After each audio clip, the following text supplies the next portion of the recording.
Good morning, everyone. Welcome to the final live stream of 2022 spring break. And as is fitting for spring break, it's snowing outside. If you remember last week, we had a 2-hour delay on Friday or on Thursday because of weather. And then it's been pretty much gorgeous all week. Today, the last day of spring break, yeah, it's snowing and it's cold. Not fun.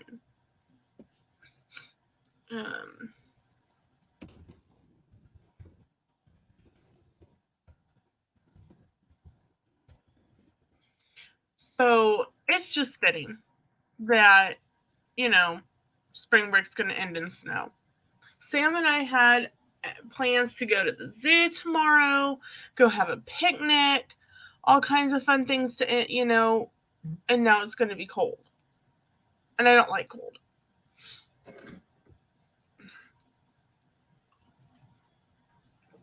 Cool Gamer, welcome in. Glad you're hanging out with us this morning.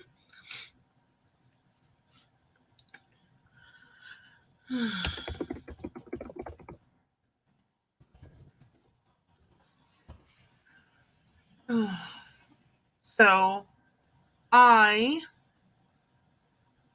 just lost my train of thought.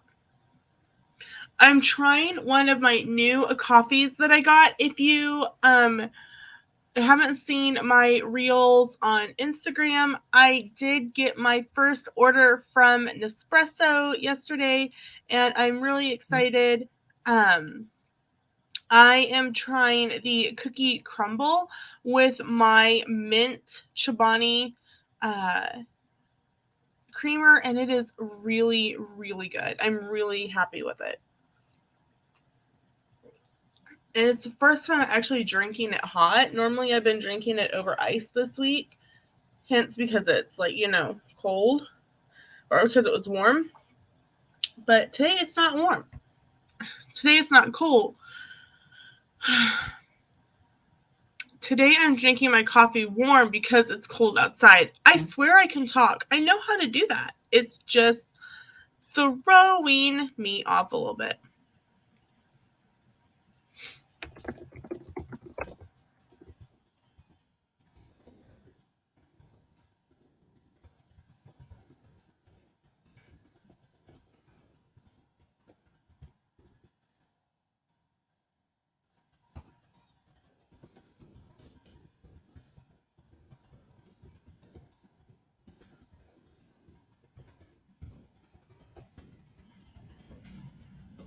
I'm also talking to a client this morning who is getting ready to go on her first cruise to Alaska.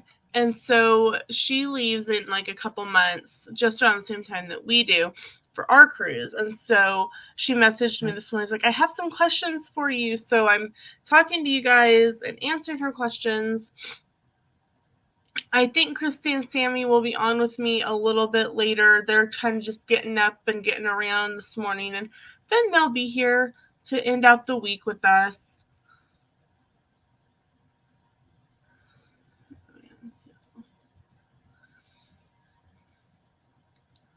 Oh. Answer. Then I'm trying to talk. Like I said, trying to talk to you guys. Trying to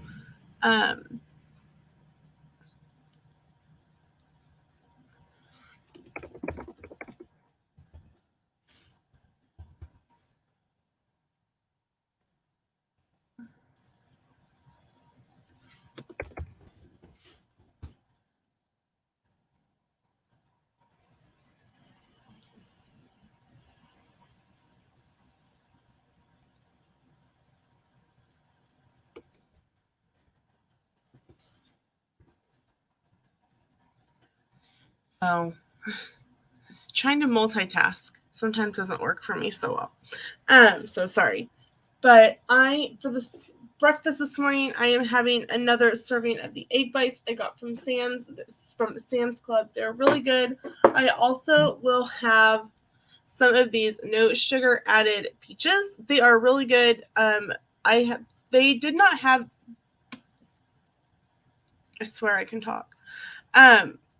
Great Value also has no sugar added canned peaches and fruit and stuff, but they didn't have any in stock.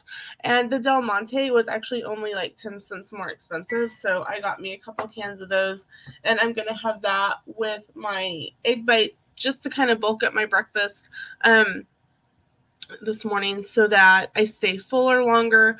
I am over snow. The funnier part is I was looking through my reels on Instagram yesterday. I was looking for a certain reel that I would have, and I was like, oh my gosh, last year it snowed in April. Please don't let it snow in April. We're all done with the snow. Like, come on. We've had spring break. We want warmer weather. So I am almost done with the chores that I set for myself for spring break, which is really great. I haven't killed myself. I have done work and I've read a book. I've done work and I've watched a YouTube video. I've done a live stream and done laundry. I have not just done housework. I've not just done stuff on the computer. I've done it both.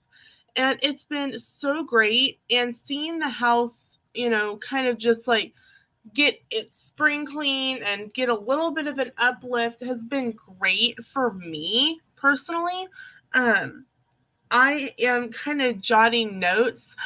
Vern's junk closet. Oh my gosh. Good morning to you. I hope you are having a fantastic day. Guys, if you do not follow Vern's junk closet, you need to go over. I will put her link in the chat. You need to go over and check her out. She is the YouTube cheerleader, and she goes live on her lunch breaks, and I have been so blessed to get to catch some of them on my days where there's no school. I've got to catch them on spring break. She is amazing. And she always, and it doesn't matter what her topic is, it speaks to you. And sometimes you don't even realize that something is bothering you, a certain thing is bothering you, or you're having an issue with something until you're listening and you're like going, oh my gosh, she's speaking to me. And I didn't even know that I was having an issue with that today. So I will drop her link in the chat here in a second, but you need to go follow her. She'll you'll say something in the chat and she'll be so excited for you, and she has pom-poms because she's the YouTube cheerleader, and she will have a big dance party with her pom-poms. And not gonna lie, the pom-poms were my idea. I'm like, you need pom-poms, and then all of a sudden she has pom-poms.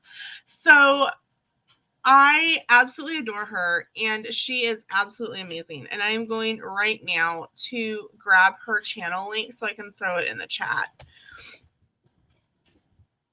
I was really concerned, not gonna lie, about, because if you guys didn't know, let's go over here. My new coffee bar and my new coffee machine. Coffee pods for an espresso are not cheap. And I kind of said something to Sam. I'm like, man, I wish that, if there were more, I love you too. They were more readily available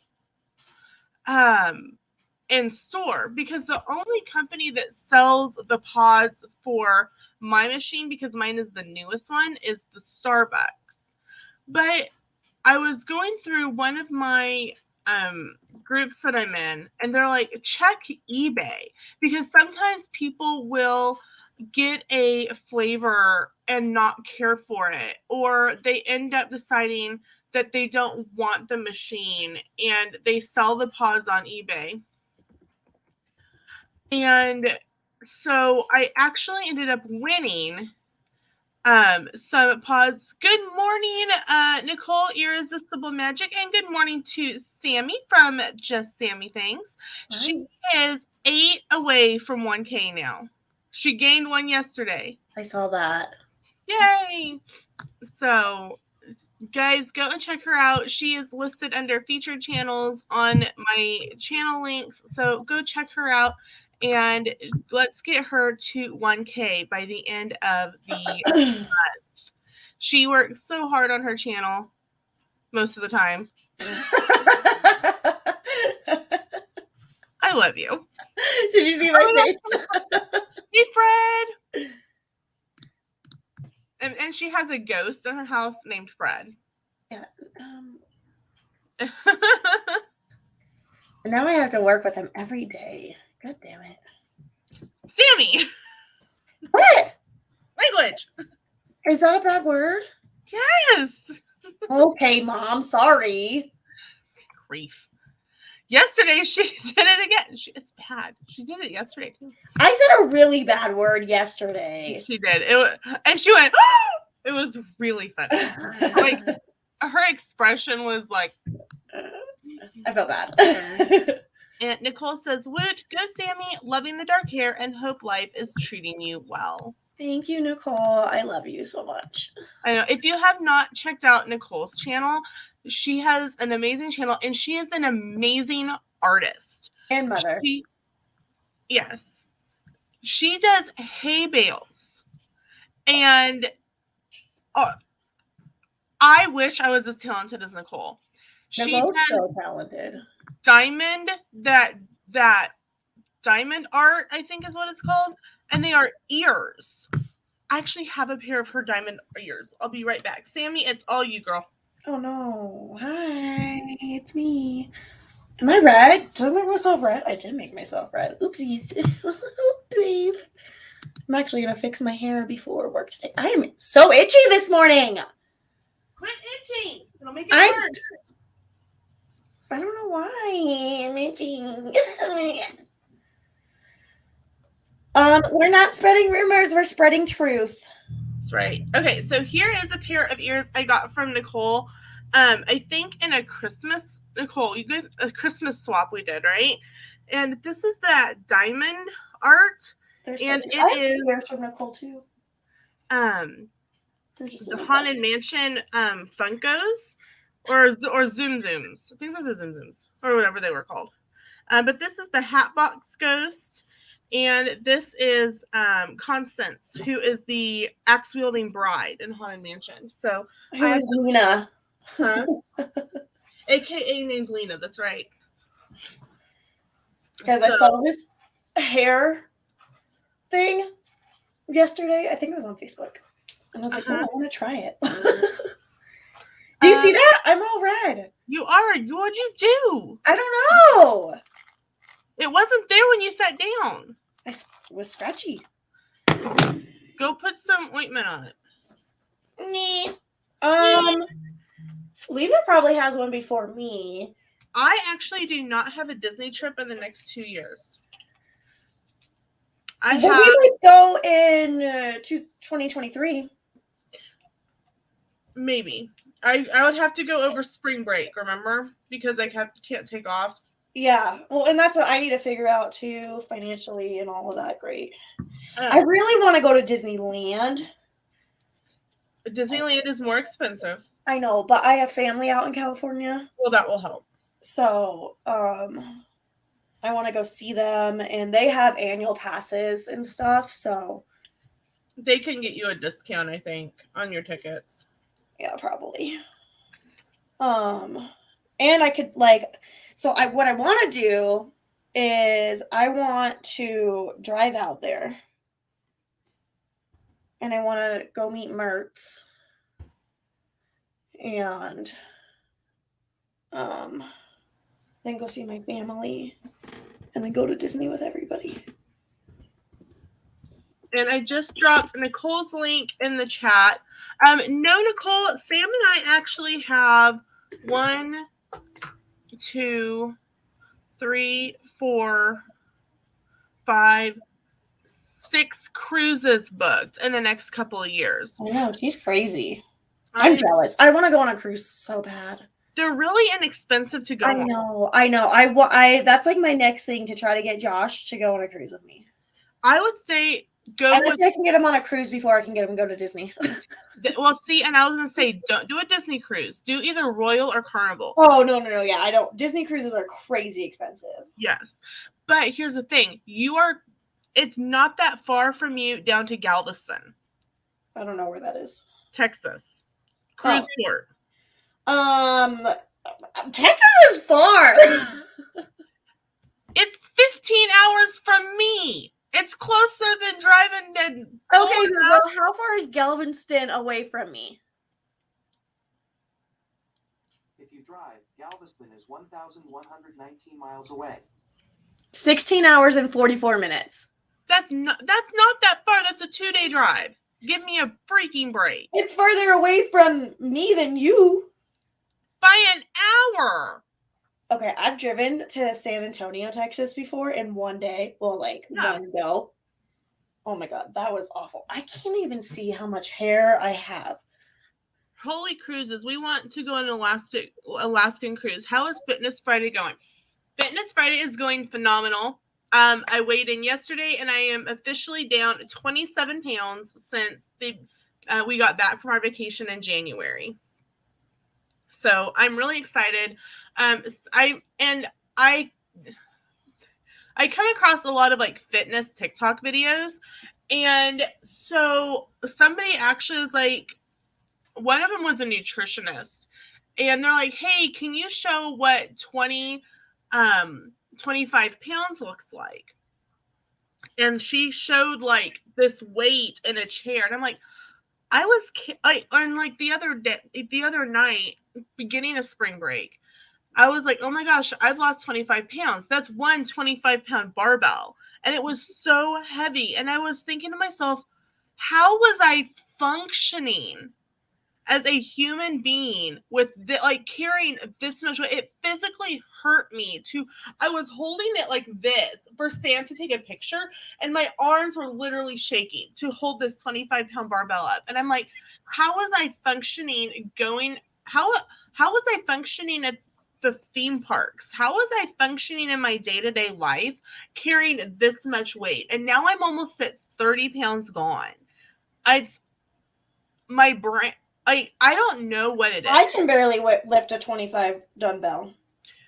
And then Sam's over here going, nah, I know, Josh is so strong. I'm I know. Exactly. Nicole says, we are literally driving down to Orlando, and this will be our 3rd or 4th time doing it. And it's a 16-hour drive. It takes us 18 hours, and we drive through the night alternating. I don't mind one. So my mom hates flying. Excuse me. So we would road trip all the time. Mm-hmm. All the time we would road trip. So I've driven from here to Pennsylvania, Maryland, all of those. Almost, it was every summer as a child, we were driving. Yeah. So I don't mind driving. It's just, it's far. Okay, hair. Anybody else hair to do this to them? Not mine doesn't anymore because I chopped mine off. Now it's all curly. It reminds me. It does a little flip at the bottom, and it reminds me of the 1980s Barbie hair flip. It looks like Archie characters. Yeah. And Nicole, if you decide you want to book an Alaskan cruise, let me know, because I can do that for you. And you know me, I give good perks for booking it through me.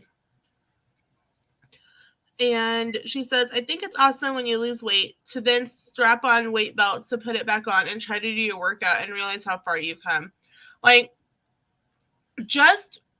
noticed it at work because I walk back and forth across the school multiple times. Okay, does it look okay?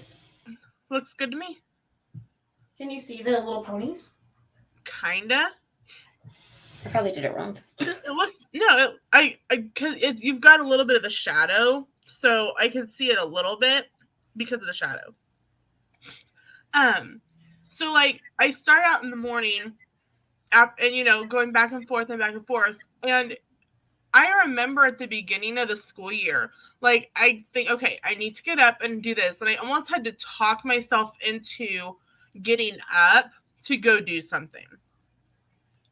But now, like, with considering I'm drinking like 6 or 7 like containers of water a day, like I'm consistently moving.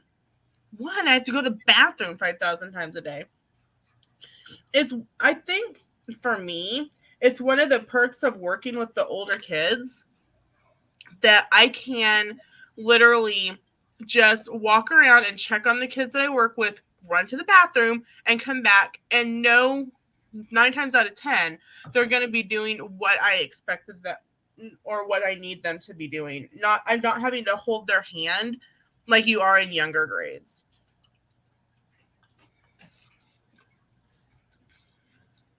What are you doing?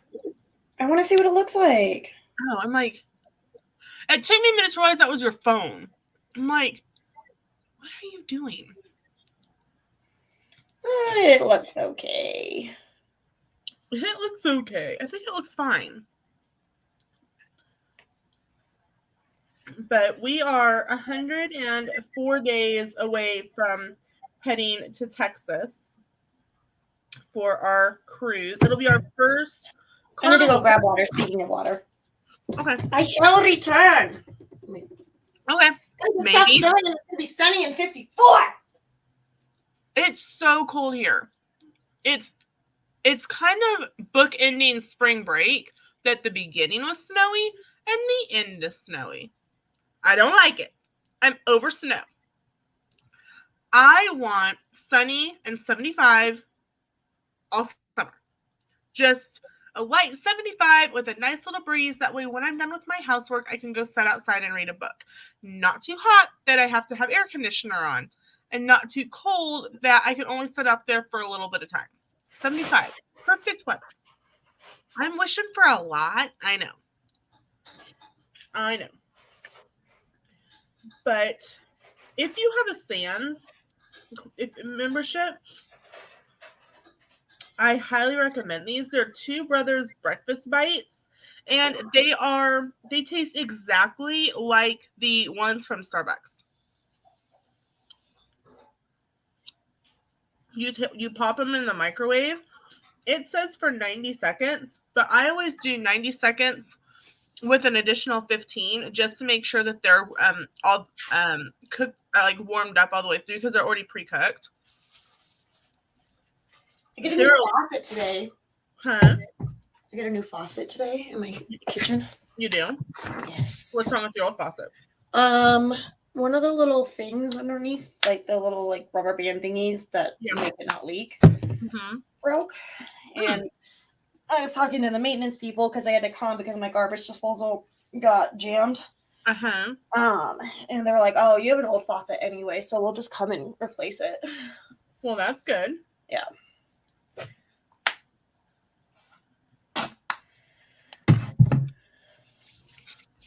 So I really like these. We got one package of them to test out over spring break because what made me want to try them is Christy from Christy's Corner. She should be on in a little bit. Was eating a quiche, and I'm like, oh my gosh, that sounds good. And once I started pulling everything together, like in my cart to make it, I'm like, oh my gosh, this sounds like a lot of work. And then I found these, and I'm like, oh, this would be so much simpler, and it would be something that I could just pop in the microwave on in the mornings, and it'll end up taking less time than me like getting everything out to cook breakfast and put everything back in the morning. What was that? I went wee all the way home. Wee all the way home. Nicole says we have never been on a cruise. What would be your top tips? My top tips would be to definitely go on Facebook and see if your cruise has a group. If not, join a group about your ship, because you may find one that way. Because, like, for instance, ours in July, the day that we have our embarkation day, which is the day that you get on the boat, we're doing a shot glass exchange. And so you bring a shot glass either from your state or that has something to do with something significant from your state. Like, I may try to find a Wizard of Oz shot glass, and you wrap it up and put it in a bag, and they'll number them, and I'll get to pick a shot glass to bring home as a little souvenir from somewhere else. Hey, you pick one. Like our cruise group on our Christmas cruise, because we leave on Christmas Eve out of Florida. We're doing a bar crawl on Christmas Day. And so, like, there'll be a meetup. And so there's different things that the groups plan that are just extra activities that you can choose or not choose to do. So I highly recommend joining a group for your cruise. I recommend, if you are planning to purchase anything on the ship, because you don't use a debit card on the ship. You have what's called a sea and sail card. And it's literally, think of it as a magic band for a cruise ship. It's your key card. It's if you buy something in one of the shops, if you buy something at the art auction, I'm looking at you, honey. If you buy anything on the ship, you slide your card and it's attached to your room. Then they charge you at the end. If you haven't watched my cruise videos from last year when we were gifted a trip from Royal Caribbean, they actually end up charging your card twice. They pre-authorize the charges, and then 48 hours after you're on land, they charge for the full, like, they charge it again. The other one takes a while. The first one takes a while to fall off. So my recommendation is that, good morning, Nikki Sightings, is to either have gift cards, because I know Carnival has gift cards, Disney has gift cards. I have not found a Royal Caribbean one yet. If I do, I will let you guys know. But have gift cards or cash. And if at the end of every day, similar to paying down your room charges at Disney, go to customer service, pay off whatever is on your room charges, so that there are no surprises at the end of your trip. That was it was the worst feeling in the world. And the only way that we knew about it is I was checking my email, and I had an alert, a balance alert email. And I'm like, what the heck? We should be under $100 in our account. And so I spent so long between Bank of America and Royal Caribbean I finally got someone who explained it to me. And I'm like, I had no idea.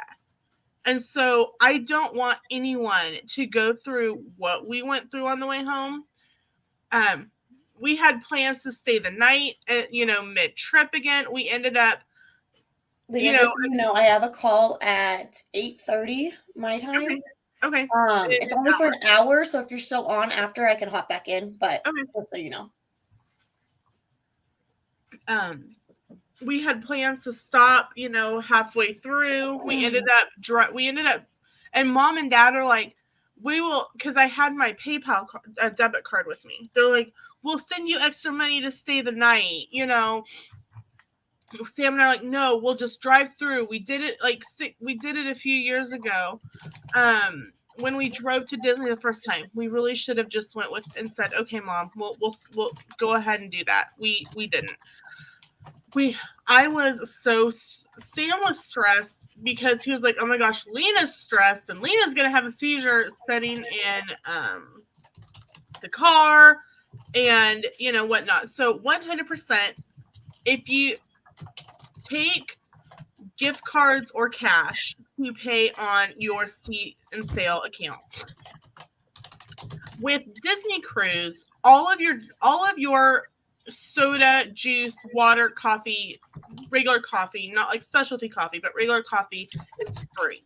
On the other cruise ships, it's water, tea, coffee, and lemonade is included, but you can buy soda packages or you can buy an alcohol package that includes alcohol and soda. If you are planning to have more than a couple drinks a day, definitely look into the all-inclusive drink package because drinks can run anywhere from $10 to $15 per drink per person. So you could, in 4 drinks, you could be looking at $30, $60, $90, $120 for 4 drinks. So definitely, if you're planning to drink, definitely look into the soda alcohol package because it's well worth the price.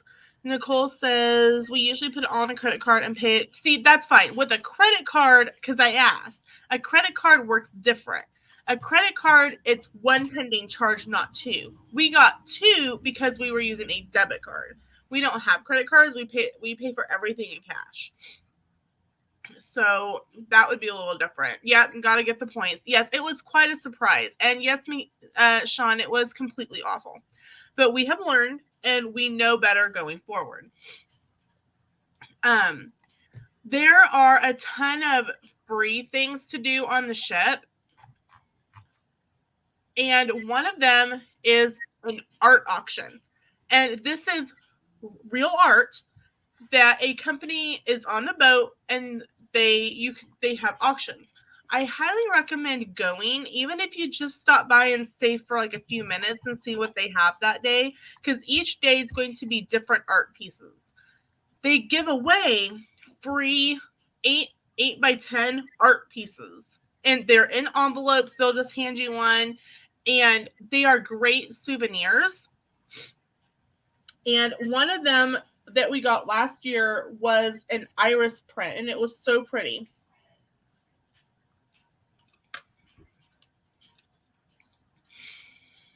Definitely, because I think Royal still was doing paper copies when we were on, but a lot of the ships are going more eco-friendly and going to where everything is on their app. But you can, when you get onto the ship, right before they leave, Sam says art is not free for him. No, Sam is already planning to spend a good amount of money on art, but he will have gift cards for his art that he will pay that off with. I forgot where I was going. The auctions are super fun.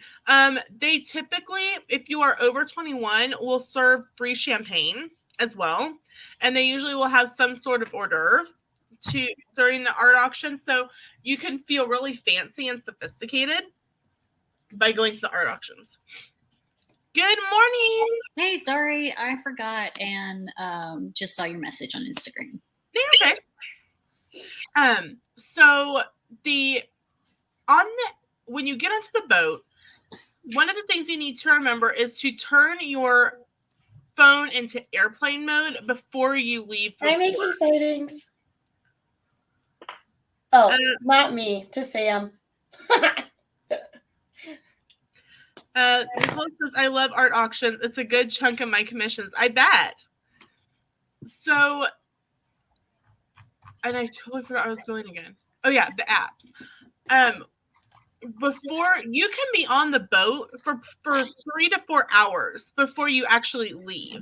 Like we boarded the ship last year in Miami at 1 o'clock. We didn't leave port until 7 that evening. So we were on board for 6 hours before we actually left. So when you get on board, like I'll kind of give you guys an example now. Like I'm logging into my Royal app and this is what it's going to show me right now. It's loading. And then it'll show me a I call it a land side to the app. There's not much on it right now. It tells me what time the ship, what time, and then my itinerary. Before I get on the boat, I will log out and log back in, and I will say, instead of just using my booking number, I will actually ask me to log in with a booking number or to say I am on the ship. I will click I am on the ship, and it will pop up with all of the menus for the dining rooms, because all of the menus and stuff are on your phone. Now, you're probably wondering or thinking, I don't want to get the ship's Wi-Fi. It's too expensive. Here's the thing. The ship's free Wi-Fi will allow you just to access the app, and we found that we could access our banking app in real time through their free Wi-Fi. Another tip is to, when you are able to check in to board the ship, to get onto the ship, pick the earliest time you can. That way you can, even if your room isn't ready for you to be able to stay in, 9 times out of 10 right now, they're letting you go drop off your luggage so that your luggage isn't just on like the main deck of the ship with you, and drop your luggage off and go eat. You can make sure to bring if you are planning to bring your own luggage on, you can drop it off. Some people have the port hold on to their luggage and then drop it off outside of your room. If you're doing that, make sure to have like a backpack or a beach bag with your electronics, your medication, change of clothes, bathing suit, like maybe some like travel size toiletries, because it could be 7-8 o'clock at night before you get your luggage, because they do have to do luggage for a whole ship. Good morning, Nicole. Good morning, Nicole Sightings. You will get there and you will want to change and go swimming. So make sure to have, and by the time your dinner comes around, time to go to dinner comes around, you're going to want to have I know for Sam and I, we did try to dress a little nicer to go into the dining rooms. We actually didn't realize one of the nights was formal night, so we actually never wore our formal night clothes, which was kind of funny. But and check the next day's itinerary on your app, because it will tell you what's coming up the next day. Like, hey, team night is formal night. Hey, it's a port day. Hey, these free activities are going on. Such yada yada. I 100% recommend to get a balcony room. Because Sam and I are, we are early risers. To get to watch the sunrise from our balcony was amazing. And room service is free and for breakfast, depending on what ship line you're on. Carnival, it's and Disney, it's free 24/7. Obviously, with a tip, you obviously can tip when they drop it off, and then for Royal, breakfast is complimentary as room service. So Sam and I really enjoyed having our coffee and tea and just a little something in the mornings, on our balcony.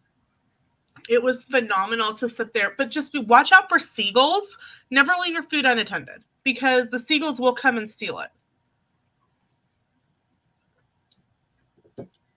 Sean says, we usually stay in an extended aft balcony. So if you didn't know what that is a balcony on the back of the ship. And the back of the ship balconies usually are a little longer. And so those are always really nice. We're really excited for the Mardi Gras, because we have an extended front balcony right on the front of the ship. And we are on the spa deck. So we actually have complimentary spa access with our room.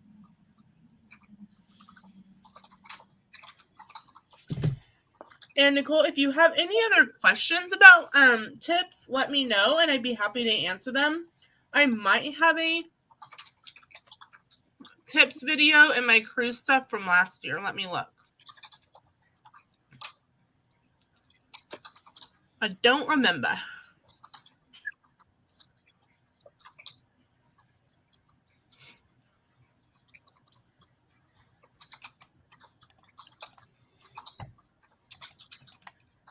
We actually didn't do a tips video. I think I was still traumatized. I do have a video. I will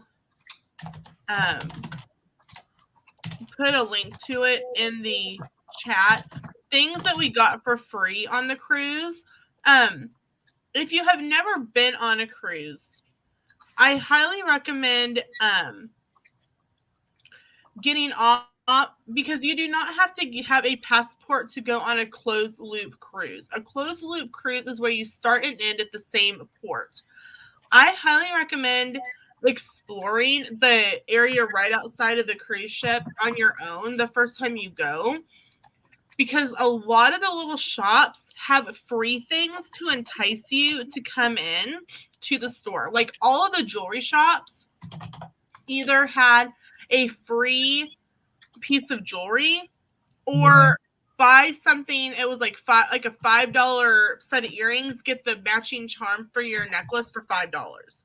So I got a lot of really inexpensive and free jewelry on our cruise. Nicole says, thank you so much. We are still in the learning and talking stages, have way too much other travel to get through. I understand that. And Nicole says, Christy, do you have any trip plans, Disney, Universal, or somewhere else, maybe cruising like Lena? I'm terrified of boats. No cruises. But I am going to be going to stay at a castle, or an American castle. It's like, you have to call it something like a plantation or something like that because it's in America. But I'm staying at a place in April, and then in October I'll be in Florida at the beach, not at Disney. I am planning a Dollywood trip for my daughter's birthday. So sometime in May or June, we'll go to Dollywood for a day. Fun. Other than that, nothing this year. Disney is February of next year. Sammy, do you have any travel plans? Not even doing like a staycation or something? We're going to Anime Fest next month. Oh, that'll be fun. Are you going to video that? Probably not.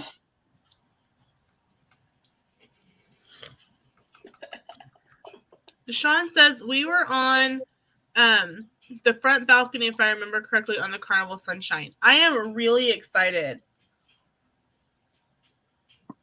Yes, the time frame I'm going will coincide with the last day of the Arts Festival, the 5K, the Princess Marathon, and the first day of the Flower and Garden Festival, and Mardi Gras at Universal. I'm confused.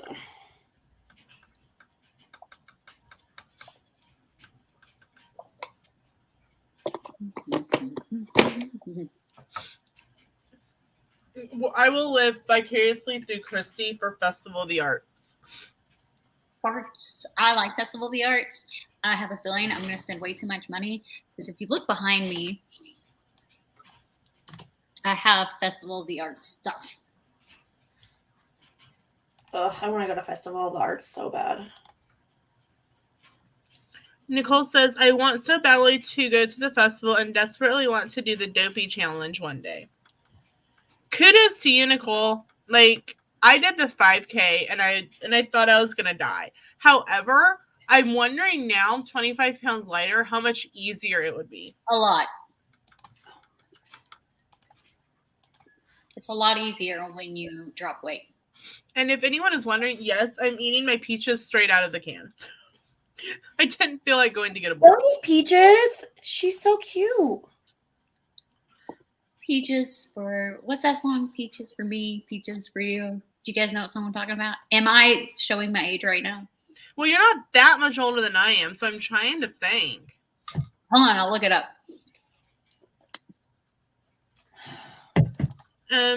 She says it's just a really bad month for travel for us. I can understand that. Oh, here we go. I'm gonna play it, a piece of it at least.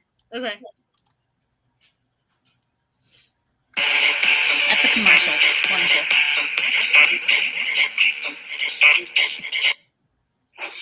This I is don't the remember that. And another usable commercial. cotton swab. I hate it when they It can put remove up commercials to on 10 commercials. times more earwax. Right. Oh. I'm gonna forward through some of it so you can hear this chorus. Oh yeah, I know that song. Peaches come from a can. And no, it's not Weezer. It is the presidents of the United States of America.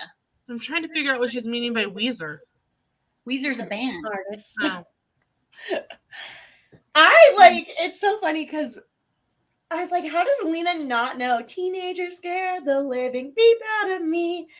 And you're like, it's a new song. I was like, no, that song's been out for so long.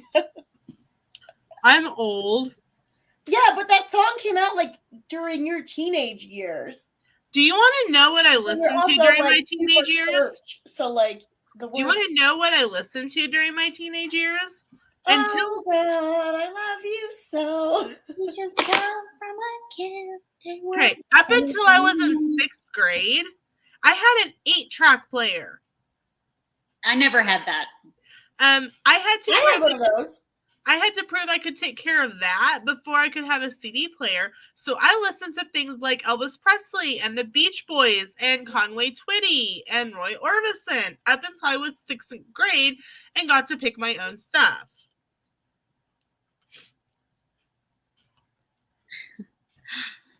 That was a really big Weezer's awesome piece. too. Buddy Holly's by Weezer. I love that song. Buddy Holly's also an artist. I know. Lena coming in with the sassy. It's also an artist. I know things. I know stuff. I never had an 8-track. I had a tape player that played more than 8 songs. I remember keeping a big, huge case of CDs in my car. Oh, this thing's so heavy. On and your, you get in your floorboard, and then you would try to pick it up because mine was huge. You try to pick it up, and you'd be like, ugh. No, Sammy, we're talking about like it looks like a big, huge DVD case. Yeah, I wasn't allowed to keep one of those in the car. Those stayed in the house. Oh, no. You could choose your ones that you wanted to bring in the car. it was my car, and I paid for it, so they had no say so. Yeah, same. I had so many CDs in my car. And then like all my friends. Okay, Tristan, do you remember the portable CD cases? Like the small ones that held like maybe 6 or 8? Yeah, that's not enough. No, See, it's that's not. what we had. We had the little zip. Yeah. Well, see, all of my friends, because of all of my friends, I was the only one that had a CD player in my car. So all my friends would leave those small ones in my car so that if we went somewhere that I was allowed to drive there with friends in the car, they are like, here, put this CD in. Do you remember like mixtapes? Like people. Yes. I remember I used to burn CDs and make like road trip CDs. Yes. You name them like stupid things. Like I'd be like, okay, Damn, funky rock. Christy, do you remember like listening to the radio and like recording like songs on a cassette tape onto the radio? Yeah. You want to know what Sam and I found at Walmart the other day? We found cassette tapes, brand new. Walmart's starting to bring them back. I'm like, what? Okay, they sold them because they're still recorders. They're still tape recorders. But but artists are starting to put stuff out on cassette tapes again, and I'm going, well, being vintage is in right now. I'm like, who has a cassette player anymore? Unless, do you remember when the portable CD players first came out, and if you wanted to listen to a CD and you didn't have a CD player, you had to use the cassette tape like junction box where you plugged into the cigarette lighter, you plugged in the CD, that you put the tape in the tape deck and plugged it into your portable CD player so that you could listen to a CD. Listen, you guys think like you're like that. I didn't live through all of this. I lived through all of this too. You're a baby. I lived through all of this though. Baby. I still lived through it. Baby. And I also lived through when you had to have your antenna up on your car because if you didn't, you couldn't change the channel. It was just stuck on whatever you had it on. Like movable antennas on my car. They are always Uh-uh. in the window, like they are. I guess they're still are. Yeah. Like, Mine weren't retractable. Mine was just there. Well, I mean, I'd rather it just be there because if you had your antenna down for whatever reason and you got in the car, you couldn't change the station until you put your antenna up. Nicole says LimeWire mixed CDs. She says I had the trunk. LimeWire. Oh my gosh. I had the trunk CD player, so I couldn't switch. The first CD player that my parent we had. Christy? Do you remember the kids? I think they were Mighty Kids meals, and they had. Can you stop saying Christy? Because I remember this crap too, Lena. These CDs and the Mighty Kids meals that had NSYNC and Backstreet Boys and Britney Spears on them. I don't remember that. I remember that. Do you really? Yes, Nicole says, "Look, because retro is cool," and I'm like, "Retro, freaking tapes and CDs are retro now." I'm thinking like retro to me is like this, like the big old dresses with the dots and the big old beehive hair, like when my mom was a teenager. That's even before retro. Nicole says, "Baby Sammy remembers." See, baby Sammy. Okay, but you guys have to understand, just because I'm a baby, like I grew up very like. My mom lived in we lived in the 90s forever. Like kids in my 6th grade class were getting like Razor phones. I didn't get a phone until 9th grade, and I got the Nokia brick. Like I had the brick phone. Like I lived through everything you guys lived through. Like okay, Nicole, so true. There are 3 5th grade classes because there's that many students.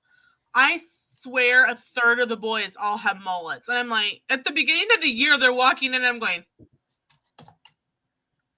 mullets are gross. And I'm thinking, I can't say anything.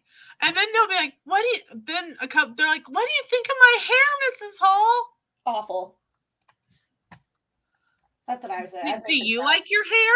Yeah, it's cool. I'm like, then if you like it, that's all that matters. Yeah, I beg to differ. They haven't learned that that's the adult's way of not answering the question yet. Why are there 4 here? Oh my gosh. I can't even imagine my son coming home with a mullet because for one, he keeps his hair very, very short. And for two, he's a runner. So, I mean, could you imagine? No, it would just be funny. But I will say, I don't know how you do it, Lena. My kids can take a shower and still stink. I'm like, they constantly smell. It's like a teenage scent. It's just won't go away. Yep. And he'll walk by and I was like, oh gosh, go take a shower. He's like, I just got out of the shower. It's like, why do you stink? Oh my gosh. I'm like, they will come in from recess. I'm usually eating my lunch during their recess. And I'll be like, deodorant. But it's cold outside. I don't care. Put on deodorant. One of the, I spray Lysol in the classroom too. I do not spray students with it. I spray the classroom with it. You should spray the students with it. I can't. That's not allowed. It's an accident. Sam says mullets make me think of the crumb fairies. So the crumb fairy, the military, I don't know if they did this when you were in, Christy. I don't think it was the strong bonds retreats, marriage retreats that were covered by the military to help strengthen your relationship. But they, up until like maybe 5 years ago, they were using a class from the 80s. And one of the guys had a mullet, and it was about proper ways of communication. and the guy's griping at the wife because he's like, well, what did you do all day? The house isn't clean. And she's like, I cleaned it. And he's like, well, there's crumbs on the table. And she goes, well, maybe there's a crumb fairy that comes in behind me. And they have like 2 kids. And he's always complaining that the house isn't like sparkling. And so the crumb fairy is kind of he's always talking. She's like, the crumb fairy came behind me and sprinkled crumbs. Nicole says, mullets, no, they are never cool and they still aren't cool. I agree with that. And she says, teenage hormones are strong. Yeah. But yeah, I'm like, have you put on deodorant? I'm like, Mrs. Hall, go. No, deodorant now. Bye. You are Mrs. Hall. Don't Mrs. Hall me. You pretty much don't. Oof. Like, deodorant now. I ran out. Go to the office. They have extras. Bye. Like, your stinky little butt's not walking in here without putting on deodorant. Some of the girls have started to put on deodorant and like a couple spritzes of body spray. So the room kind of like smells like 15 different perfumes, like from Bath and Body Works. And I'm thinking, I'd rather have 15 different scents of that than body odor smell.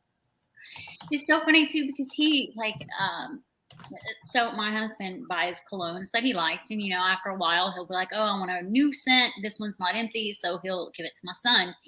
So my son even puts cologne on, and I still smell this. Is he washing under his arms? Yeah, I mean he knows how to shower. He's actually very he has this thing about. I use Buff City soap, which is like a organic soap, and it's the laundry detergent I use, and I buy a couple of different fragrances. And he's so picky that he washes his own laundry because he wants to use a specific laundry detergent. He's like, I don't like that one. I want to use this one. No, he's definitely he's 14, so he's into girls. He's cleaning himself. Well, because one of the they were talking about personal hygiene, and one of the boys goes, we have to wash under our arms. I thought we just put on deodorant. Oh God. Breathe. Wait, don't breathe. Go in the hallway and breathe and come back.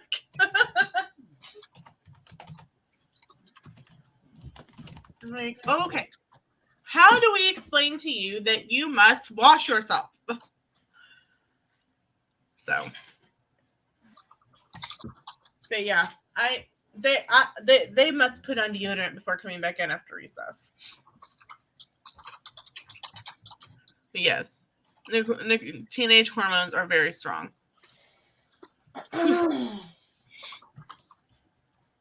I can't believe. Okay, Christy, today's Friday. Yay! Yeah. You made it. Oh, I got to make it through the day. You can do it. I have faith in you. Oh my gosh, guys. Yesterday I watched Bug's Life, and I forgot how much I freaking love that movie. Bug's Life? Yeah. That came out when I was a kid. Me too, Lena.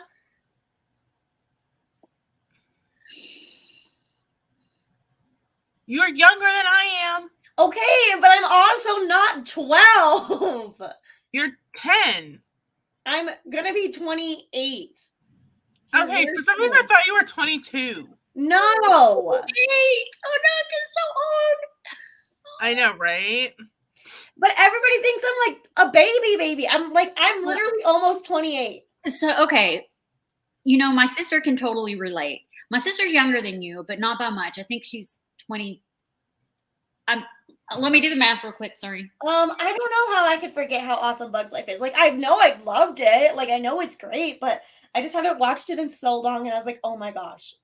She's 27. Okay, so she's only a year younger than you. Yeah. I had to calculate. I was like, wait a minute, how old am I? She's this many years younger than me.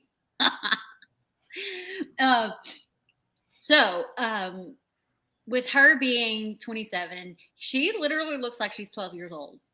And Everyone says so. And, and some people think that they're insulting her by telling her that. And she's like, I know I look like I'm 12. I'm fine with it because when I'm 50, I'll look like I'm 30. Right. No, I'm okay that I look young. I just get annoyed when people like Lena are like, you don't remember this. I'm like, I was literally alive during that time. In my defense, I thought you were 22. I was born in 1994. Shut up. Like, well, the funnier part is one of the teachers, she's a new teacher this year. This last year was my 15-year class. Dad will be 22. I wasn't a teen when I had him.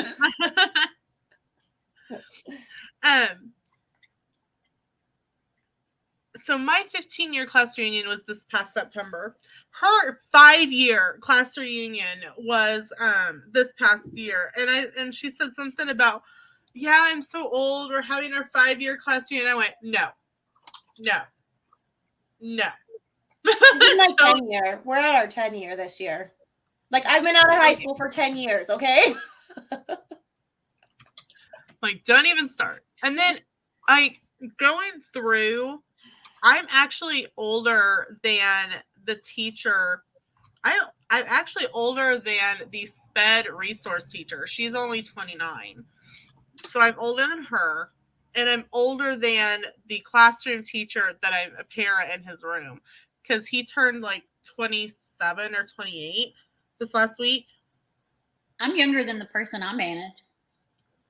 I bet that's so annoying. Yeah, I've done that before.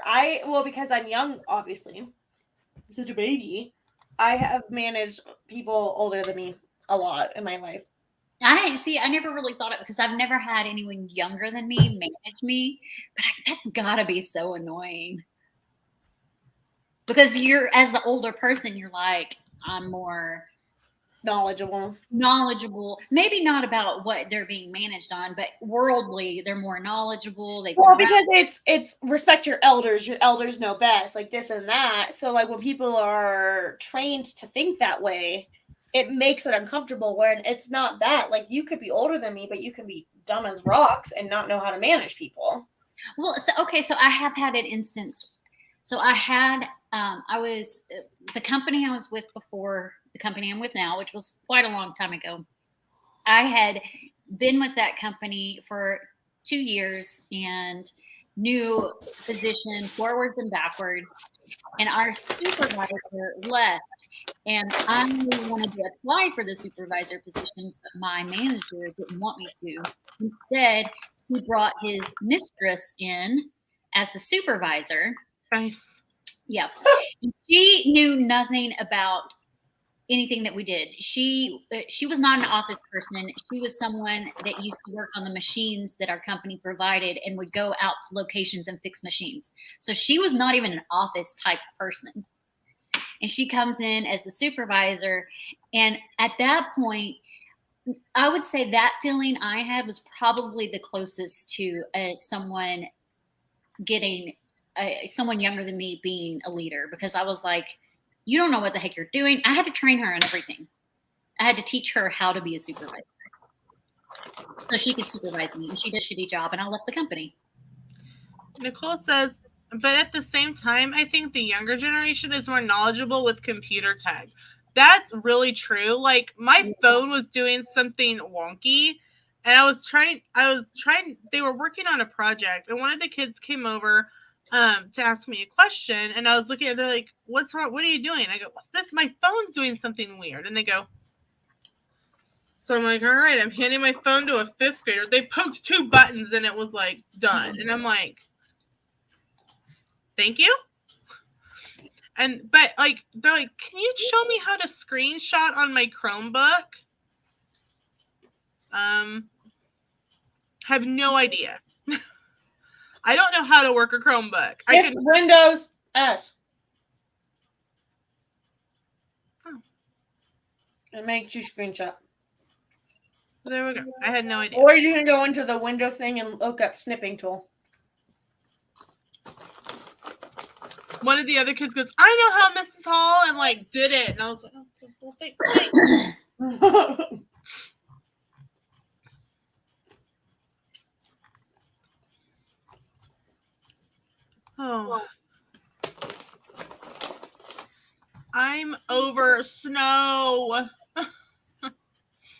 If it's anything like ours is, the snow's already gone. No, it's still here.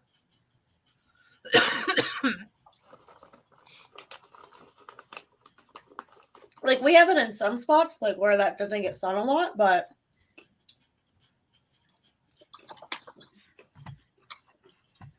No, it's gross outside.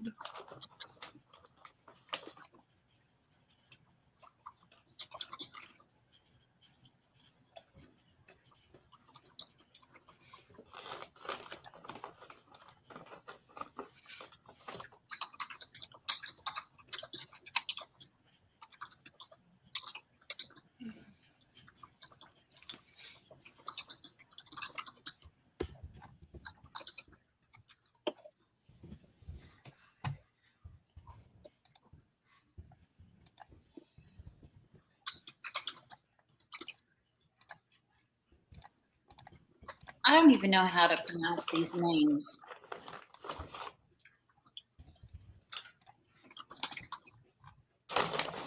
Nor do I know how to spell them. I have to keep looking.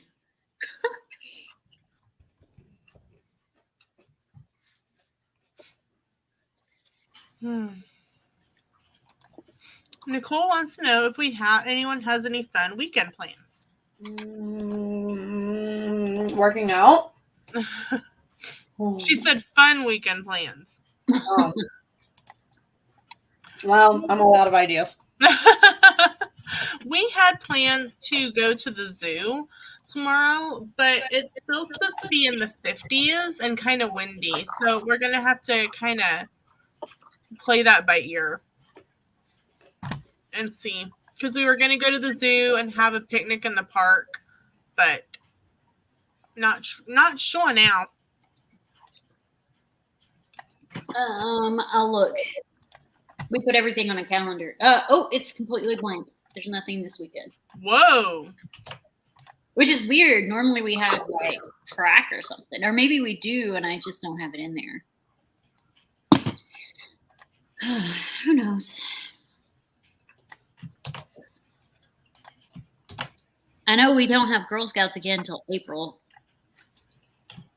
Do you not have meetings once a week?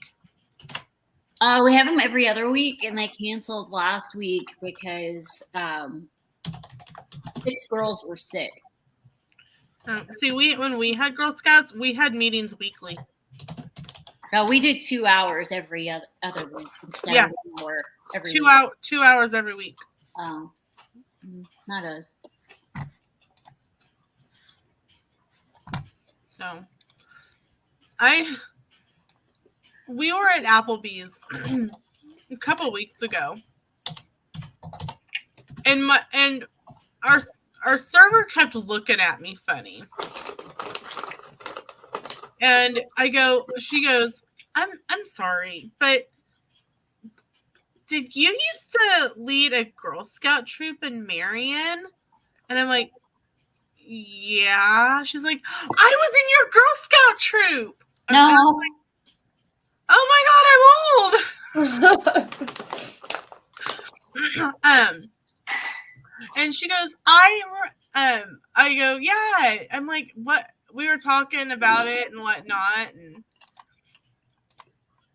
I think the thing that we had the most fun planning, but was amazingly exhausting, and I think I had lost my mind, was we did a 3-day lock-in. And 3 days? 3 days. 3 days and nights. 3 days, 4 nights. During spring break. Well, there was a lot going on at that point. Myself and my co-leader at that time ended up having to take on my fifth grade girls. Second, was it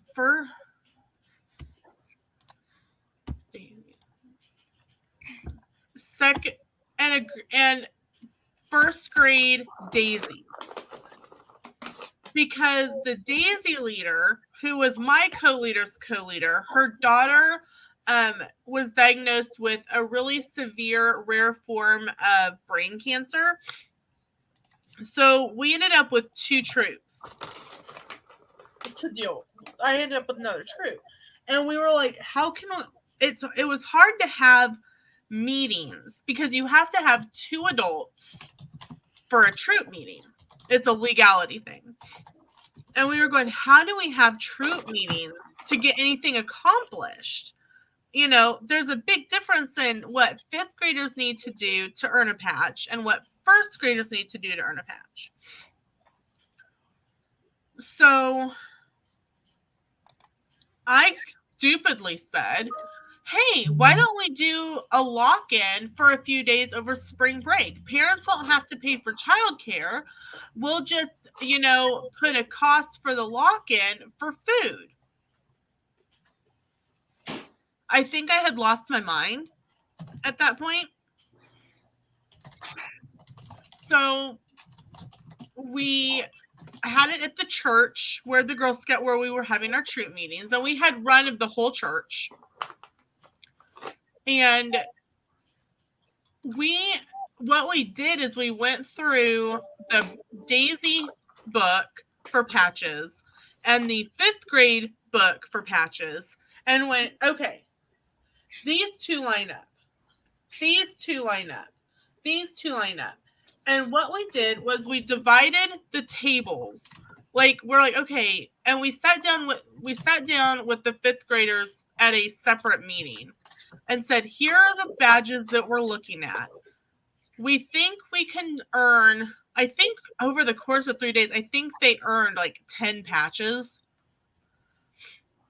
And we had probably 15 or 20 for them to choose from. And we let them pick what badges they wanted to work on, which essentially picked what badges 1st grade worked on because they all overlapped. And so what we did is we had tables with 4 1st graders to 1 5th grader because there were so many more of the younger kids. And we're like, okay, so here's how it's going to work. You're going to kind of be in charge of this, and you're going to do this. And, and it worked out really well. But we were just so exhausted. Like, the kids wanted just to stay up all night. And we're like, no, we've got stuff we have to do tomorrow. It's time to go to bed. And one of the moms, like, my mom came and helped, and we had parents that came in and helped too, which was really great. And like, one of the moms brought us coffee the first morning, and we're like, oh, thank you so much. We don't know what we were thinking. We had lost our minds.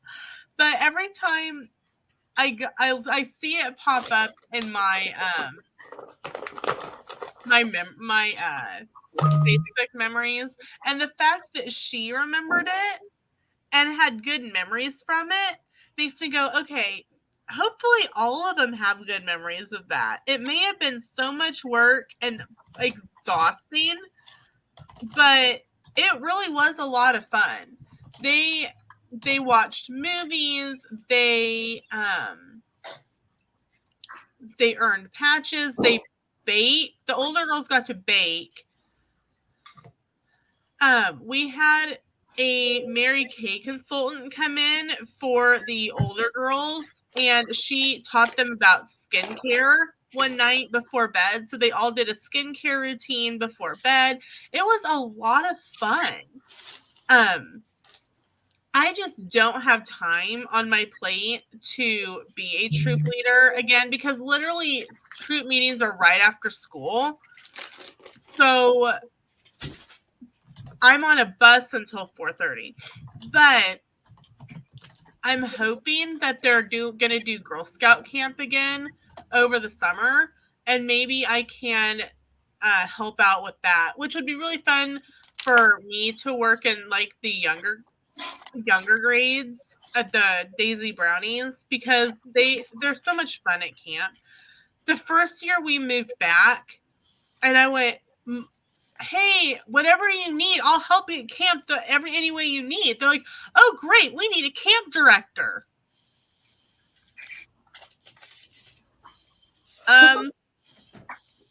Okay, So I then became camp director for a year. I learned not to say I'll do whatever you need, but it was a lot of fun. And I don't know. I know they haven't done camp the past couple of years because of COVID, but I'm hoping that they bring camp back this year. Why?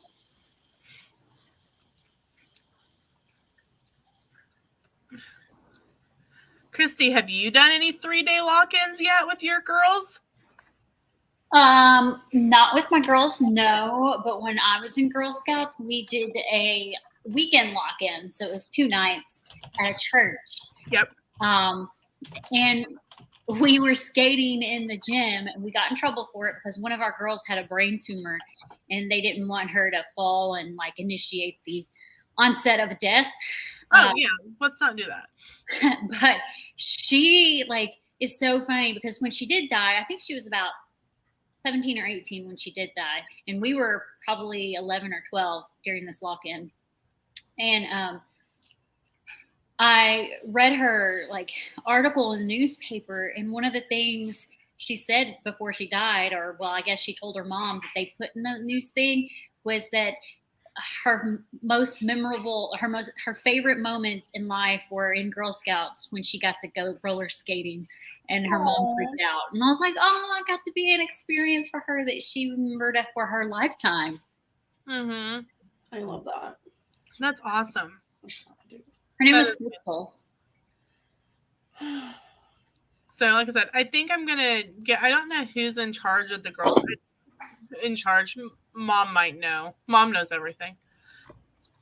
Mother knows best. I wouldn't say that, but no. Favorite movie? Mom, I know it's from Tangled, right? Yes. But Mom, I think Mom knows who's in charge of Girl Scout, the neighborhood chair for Girl Scouts. So I'll just get in touch with them. I used to do lock-ins for SADS, Students Against Drunk Driving, all through middle school and high school, and then as a counselor. It can be empowering. Mother knows best is my incoming ringtone when Brad calls. That's awesome. I love that. But no, I really enjoy, like, I got thrown into this camp director position. I guess they had someone that was going to do it, and then they backed out. And I'm like, hey, like I said, I put my foot in it and said, hey, I'll help out however you need. And they're like, great, we need a camp director. You're like, crap. You know, to be honest, it wasn't that bad because they had already been having meetings and had everything almost ready to go. All I had to do was, with Dad and I drove to Emporia, to the Girl Scout area there, and picked up all of the equipment that we needed. And then we, the county lake over in Marion is so good to the Girl Scouts. They give us, for the full week, because Girl Scout camp is like 3 days, but we need like extra time for setup and tear down. They give us 1, 2, 3, like at least 8 campsites in the full lake hall free of charge for that full week every year. They are so good to us.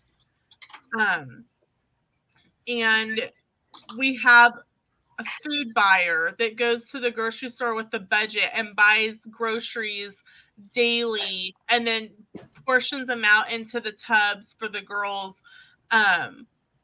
and says, okay, here's the container, and it'll be like an old butter container with a piece of masking tape on it that says sour cream, because they cook their own meals, even as first graders. Of course, there's more supervision with first graders than there are with like middle schoolers, but I think it was just, and then as the director, I was like running around consistently, but I got to pick where I ate. And so like I always knew what what campsite was cooking what. And so I just let them know, hey, I'm going to be coming and eating with you guys tonight.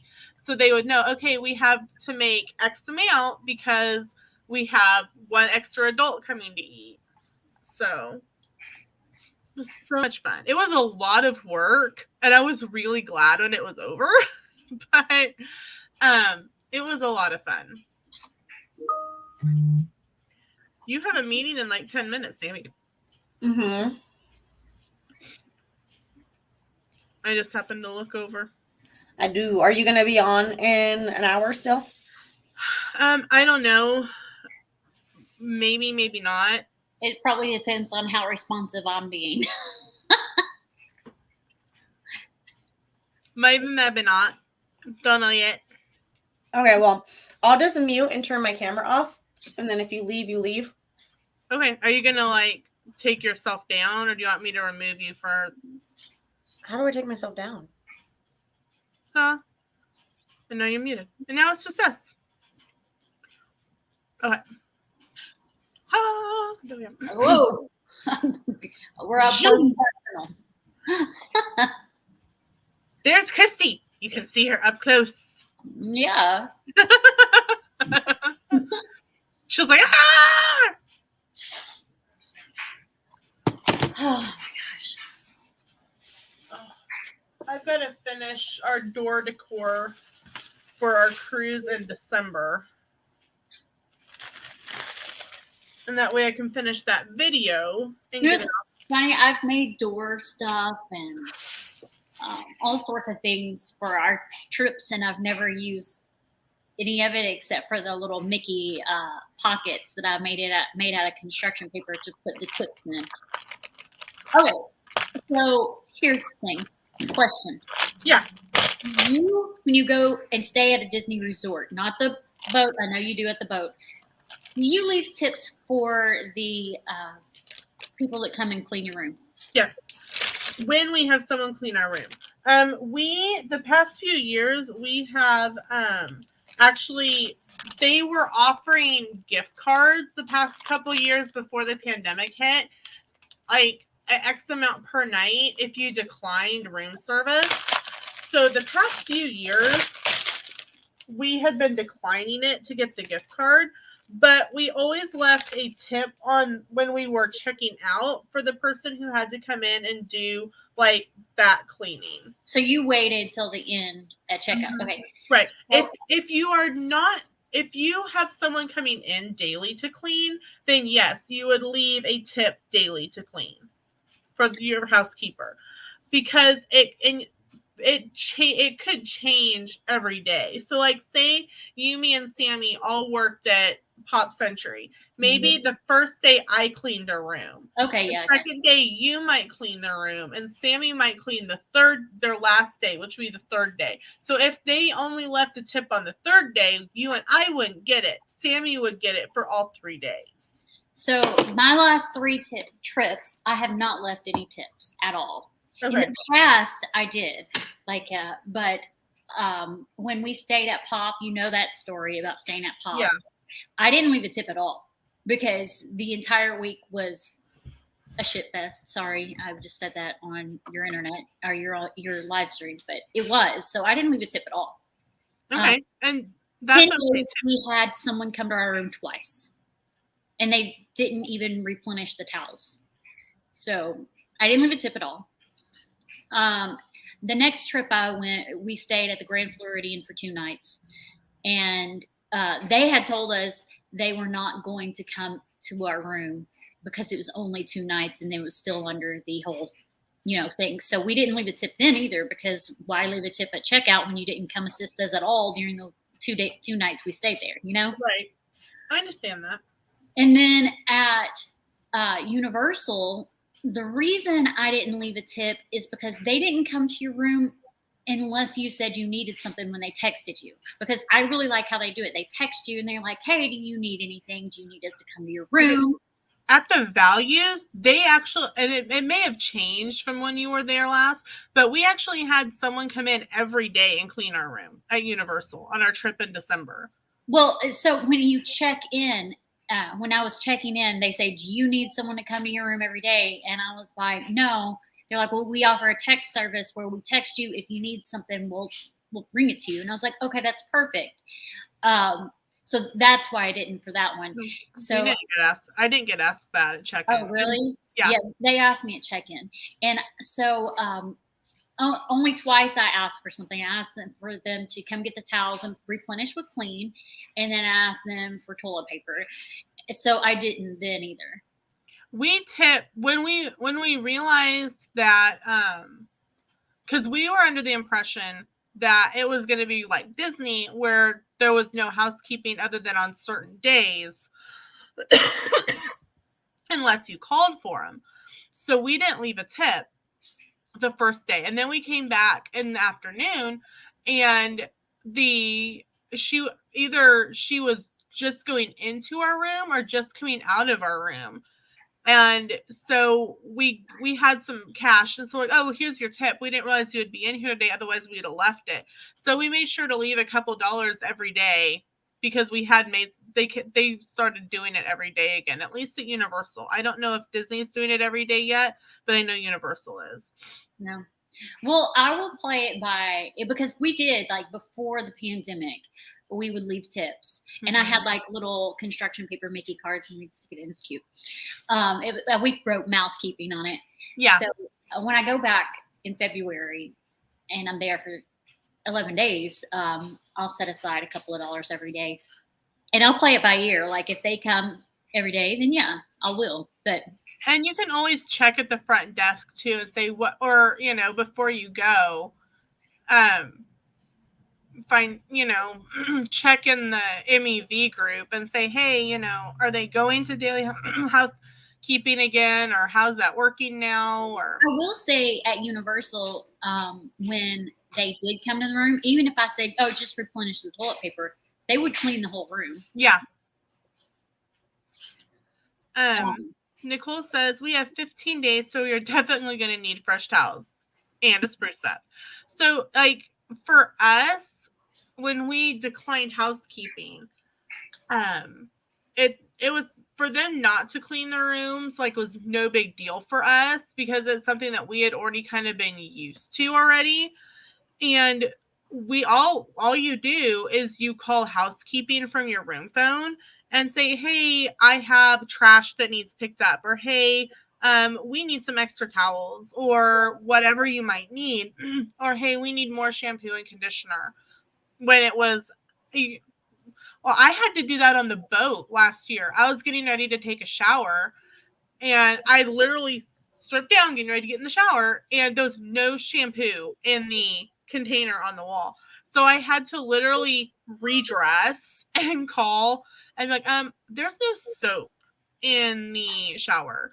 And literally it came in gallon jugs. And I just brought a jug in, and they're like, we're really sorry. And I'm like, oh, that's all right. I'm thinking, we were only the second people in the room. So they were just as confused as we were on it being empty. So yeah, Nicole, if you need something in between, just call room service and or housekeeping, and they will come and take care of it.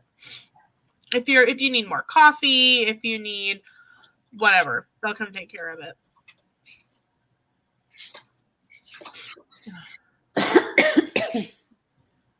Yeah, I mean, anything more than a couple of days, in general, you need a spruce up. I mean, when we go to stay in that, have I shown you where we're staying when we? Hold on, I'll pull it up and share it.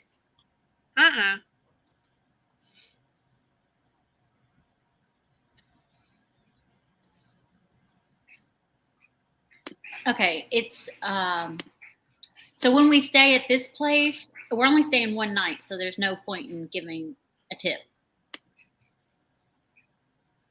But let me share my screen.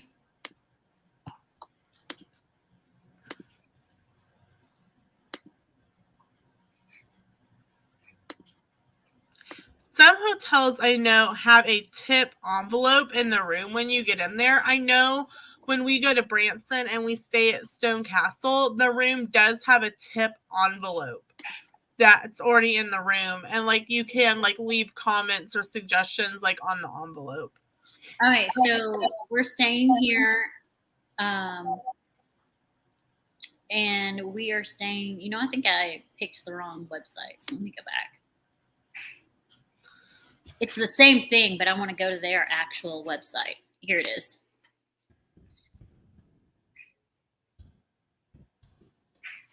Just one night. Oh, it's so pretty. Where is that at? It's in Winston-Salem, North Carolina. That's really pretty. We are staying in accommodations. I'll show you which one we're staying. Don't let Sam see that. Hey, do you get a commission on it? Yep. Nice. So we're staying in the Manor House Antique Guest Room. So a room that looks similar to this. Every single room is different. That's pretty. It is a room that will look similar to this. I wanted to stay in the actual manor. That's hold on. That's this. This is the manor. And they have more than just one building, but this is the manor, and I wanted to stay there. So let me go back to the accommodations, room types. But yeah, that's really pretty though. Is it a working fireplace or is it like a gas fireplace? I think it's a working fireplace. It says there's 13 antique guest rooms located on the second floor of the manor house, original bedrooms and sitting rooms of the Grays. Each is completely unique in design, size, and feature, whether a 17 head shower or hand-painted tile marble tub. Each feature is intimate. So we're staying in one of those rooms. But there's different types. There's the estate suites, premium suites, which are more expensive. And then manor house guest rooms on the top floor, third floor. So when this is like the top floor is back in the day when they had servants. That's where the servants lived, and they would have like 2 people per room. But I like ceilings like this, but I don't like feeling claustrophobic. And I feel like ceilings like this, with how close the bed frame is to the ceiling, was a little bit too close to me. So that's why I didn't want to stay in that room. Plus, it's not antique looking. It looks more modern, and I wanted the antique look. Makes sense. And then you got the estate guest room. The pricing, if I remember correctly, it's like $358 a night for this room. Wow. So it's not too bad. Mm-hmm. Is it like a bed and breakfast? Is like breakfast included, or? It's not. They have, we'll go ahead and just do the dining overview. So you can include that in your package. You can get in-room dining in your package and stuff, but we're just staying one night. We're not doing the package of dining and stuff, but they have breakfast that is served from 7 to 9 with extended hours to 10 on Saturdays, Sundays, but it's extra in your package, or you go there and pay for it. But it's very fancy. It looks like it. It looks really pretty. I know Sam's always looking for something like this to like as a destination instead of like just a regular hotel room. Let's see. I'm trying to see where accommodations, leisure. See, there's packages. Yeah, I saw those. I'm on the website too. Overnight escape package, and we're just doing a room only. A romantic getaway package, which includes different things. Ooh, once you arrive, you are upgraded to Lord or Lady of the Manor. Oh, there's a butler staff. So you are Lady Christie. Yeah. Don't let that go to your head. Anyway. Stop screen. All right. But yeah, that's where we're staying. That's really pretty. Yeah, I probably shared it on Instagram. Are you gonna take Lady? See, even this is Lady Christie. Are you gonna like do a room tour video and stuff? Or Probably. say I would. That's a really pretty room. I know I'll definitely take lots of pictures and post them on Instagram.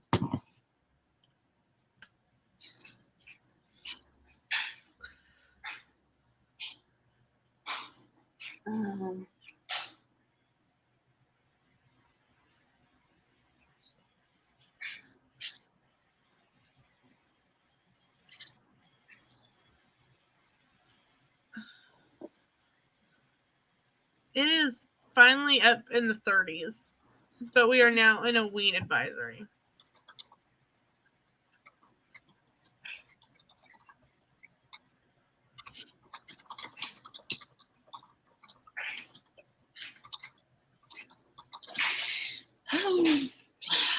I was gonna get more coffee, but my stomach got upset the way like coffee does to you when you drink it too fast. Yeah. Well, don't drink it super fast. This is bugging me. What I is? have let me see if I can move it. It's lopsided. I just noticed that like this. I have I have like a little pricing thing here. In my presentation, and one of the numbers is lopsided, and it's bugging me. Oh, did you get your presentation fixed? No, it's not done.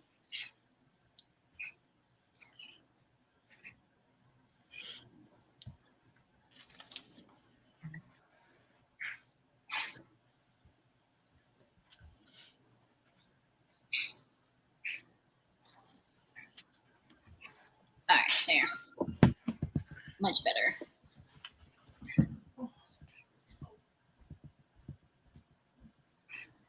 I feel better about that. It was lopsided. Like, this is driving me nuts.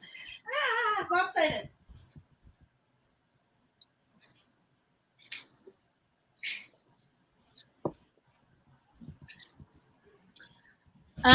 Right now, I'm just booking stuff for myself and my one client.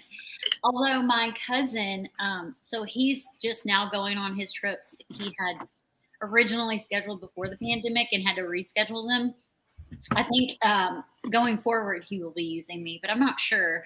He better, because I'm doing his dining reservations for his Disney trip that he didn't use me to book. So he better use me on his next trip, or I'll be like, I'm not doing your dining reservations anymore. Sorry, bro. It's going good. I've got several clients. I have one client who's making a payment today, actually.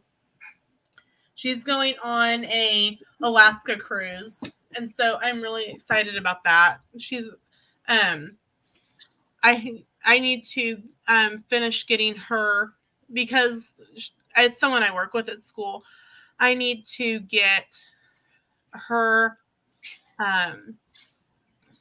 booking gift.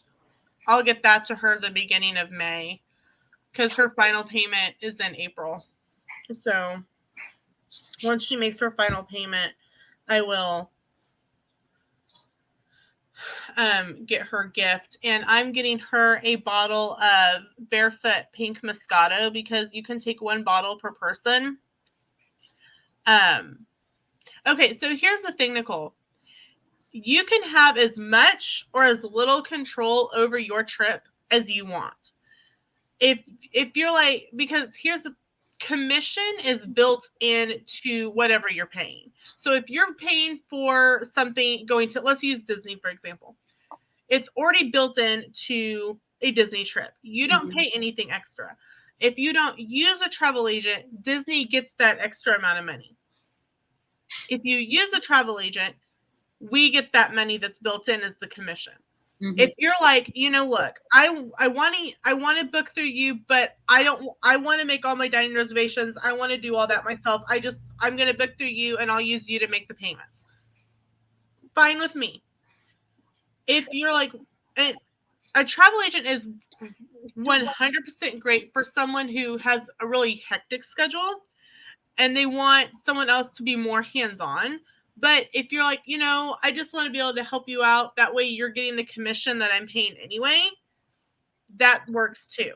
That's what I did when I used my first two or three trips when I wasn't a travel agent. I used a travel agent, and all I did was have him make the payments. Well, I will say he did book. He did the original booking, and make the payments, of course. But I did all the dining and everything, and I just did it so that he got a slice of the pie instead of Disney getting it all. Mm-hmm. It just helps people out. I mean, Yeah. all it does. And like, I booked, one of our teachers is in Hawaii right now, and I didn't book that part of their trip. I booked their one night stay at the hotel at the airport before they left.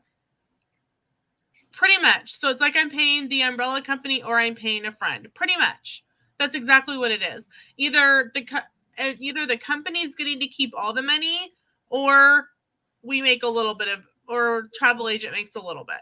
That's really what it boils down to.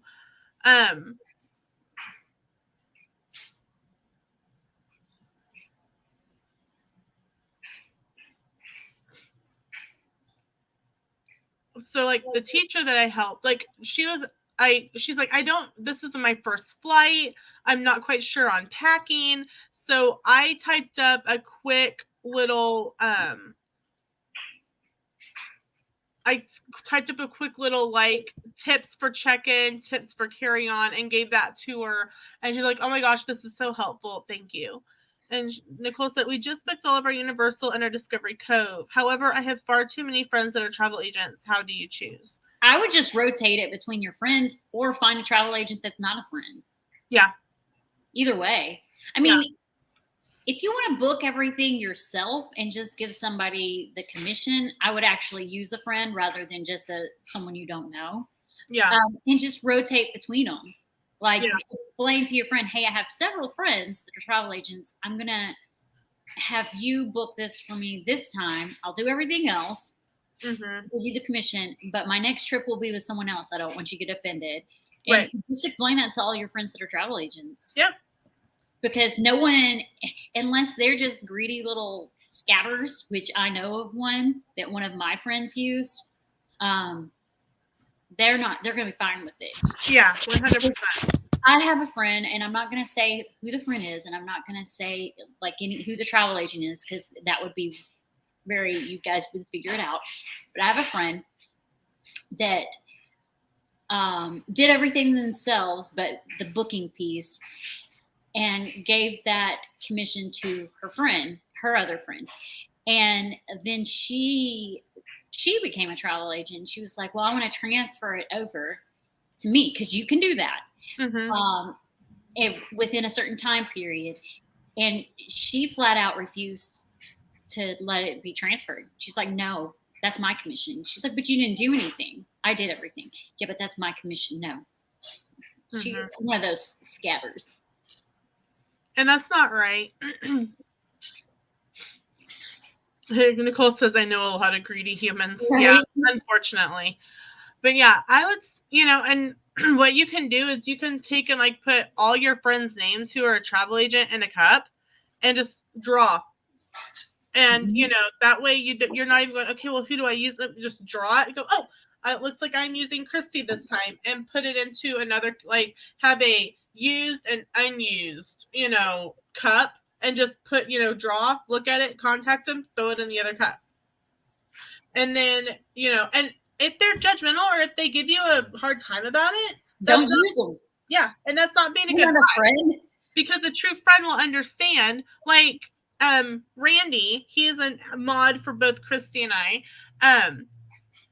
He's booked both of his trips through Christy. I'm okay with this because he's like Christy's only client. Mm-hmm. I have multiple clients because he was like, oh, I'm going to book my next one through Lena. And Christy's like, wait a minute, you're my only client. And I'm okay. Like, I'm not trying to be greedy, but you're my only client. And so I'm okay with that. I'm 100% okay with that. And so now, if I had more clients, she would be like, hey, now, but I right. But she doesn't. And I'm okay with that. And I have a couple people that I work with that are booking with me. So I'm okay with that. But a true friend is 100% going to understand that Christy, Susie, you know Bobby down the road. They're all travel agents, and you want to be able to spread that around through them. If they're true friends, they'll understand. If they're fake friends, okay, even YouTube friends should understand. Like, I would 100% understand, because I know that YouTube friends can be real friends. I'm your friend. Yeah, YouTube friends can be real friends. There can be fake friends too, but YouTube friends can be real friends. Agreed. Because Christy's my real friend, I think. Yes. Okay, just checking. And same, Nicole. I only have a few in real life friends, but I have good friends in Christy. Yep. So, but yeah, that's what I would do. And, you know, just be upfront about your expectations of what you want them to do and what you want to do. Like, if you just want them to book the hotel for you, like, if you're just going to go, like, when we go to Texas before our cruise, we're staying a few nights at a regular hotel. I'm getting commission back from that. And so if that's something that you're going to do, be like, hey, I want this specific, I've already done the research. I already know what I want. I want this hotel, this room. Here's my rewards number to put in. If it's like one of like Hilton rewards or Wyndham rewards, whatever. Let's do a phone call where I can give you my card info and get it booked. And that's all I need from you. That's fine.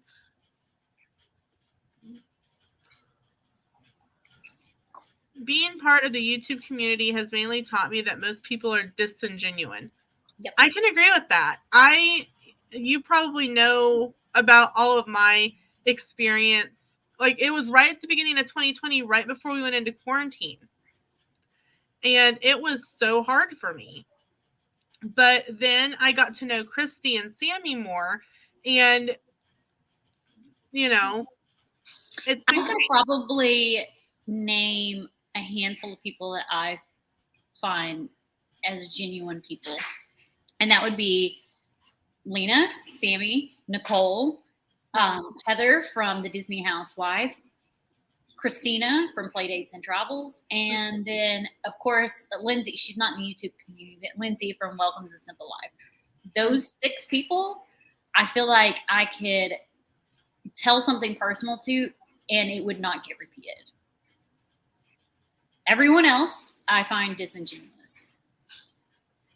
Well, let me add Mel from Geeking Out with Melly Mel. Her and I actually talk a lot. Exactly. Same here, Nicole. What you see is what you get. And like, the goofiness that I am on here is the same way I act at school, which I think concerns people sometimes. But I mean, if you saw my picture for Dr. Seuss Day, I drew whiskers and a nose on with eyeliner and lip gloss. Because I draw crazy stuff. I draw crazy stuff on my face all the time. So I mean, like, the 5th graders were like, but the 1st graders were like, "Oh my gosh, Mrs. Hall put makeup on." Well, in 1st grade, I'm Miss Lena, because there's another teacher in 2nd grade who's Mrs. Hall. So in K through 3, I'm Miss Lena, so it doesn't get confusing. I agree. I have found a great friends that I'm close to through YouTube. Like, I could tell Sammy and Christy anything, and I know it's not going to go anywhere. And you as well, Nicole. I could tell you something and it's not going to go anywhere. But other people that I've had experience and dealt with in the past couple of years, I can't say that about. Yeah. And the really funny thing is that when I was in, and Sean and Susie from Mickey Sightings, they were in the chat earlier. I know that I could tell them something and it wouldn't go anywhere as well. But other people, the funnier part is when Sam and I were down in Florida for over Christmas break, people were messaging me like, "Hey, I see you're in town. Let's get together." And I'm like, "Sorry, my schedule is full." I think, like, for me, the hardest part for me is I'm more introverted than I seem. And I can literally not speak to somebody for an entire month and not have any problems with it. And that relationship is still intact when I do talk to them again. Just because I will go through phases of where I just don't even want to speak to anyone. I know when Lena and I first started talking, there would be times where I didn't respond to her for a couple of days just because I was just in like I don't want to talk to anybody. And she's like, "Are you mad at me? What's going on? What did I do?" I'm like, "That's just my personality. It's now not I know. you."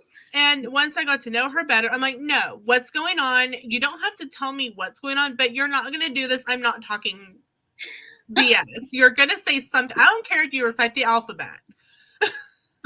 But yeah, I like that. That's just, it's with my family too. Like I can go like weeks without talking to my mom, and then she'll just pick up the phone and be like, "Hey, how you doing?" I'm like, "Oh, okay, cool. I'm good."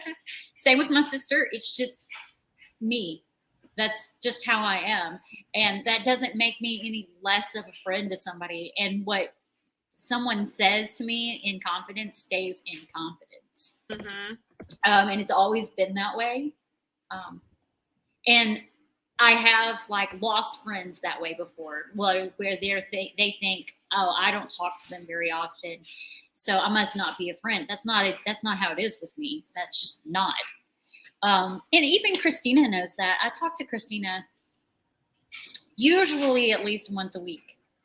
And same with all of you really. I talk to Lena, this week every day, but usually it's like once, twice a week.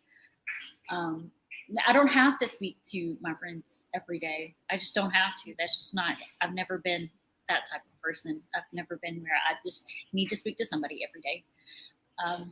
And I also don't pry into people's personal life, even if they are my friends.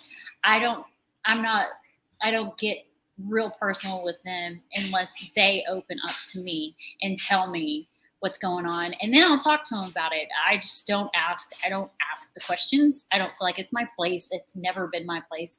No matter how good of friends I am with somebody, I've never found it my place to ask personal questions. So the relationships and friendships I've built over time is them telling me, things, like talking to me. That's just how I am, though. Like, I'm a very private person, and it takes a lot for me to like really, really open up to somebody. And even then, I don't always, because Lena will be like, "You got something going on, and I can tell you don't want to talk about it, but I'm here for you if you need me," all the time. Yeah. I know, Nicole. I know you're not a rumor mill. You never have been. Nope, you're not. Definitely, I'm always there to listen, and I will ask the questions in case they are needed to be asked, but I am super private, and it's hard for me to open up. I think that the issues that happened within YouTube that I didn't even know about until somebody finally told me. I don't even ask. I stay out of it. People will tell me stuff, and I don't even ask. I was already pretty.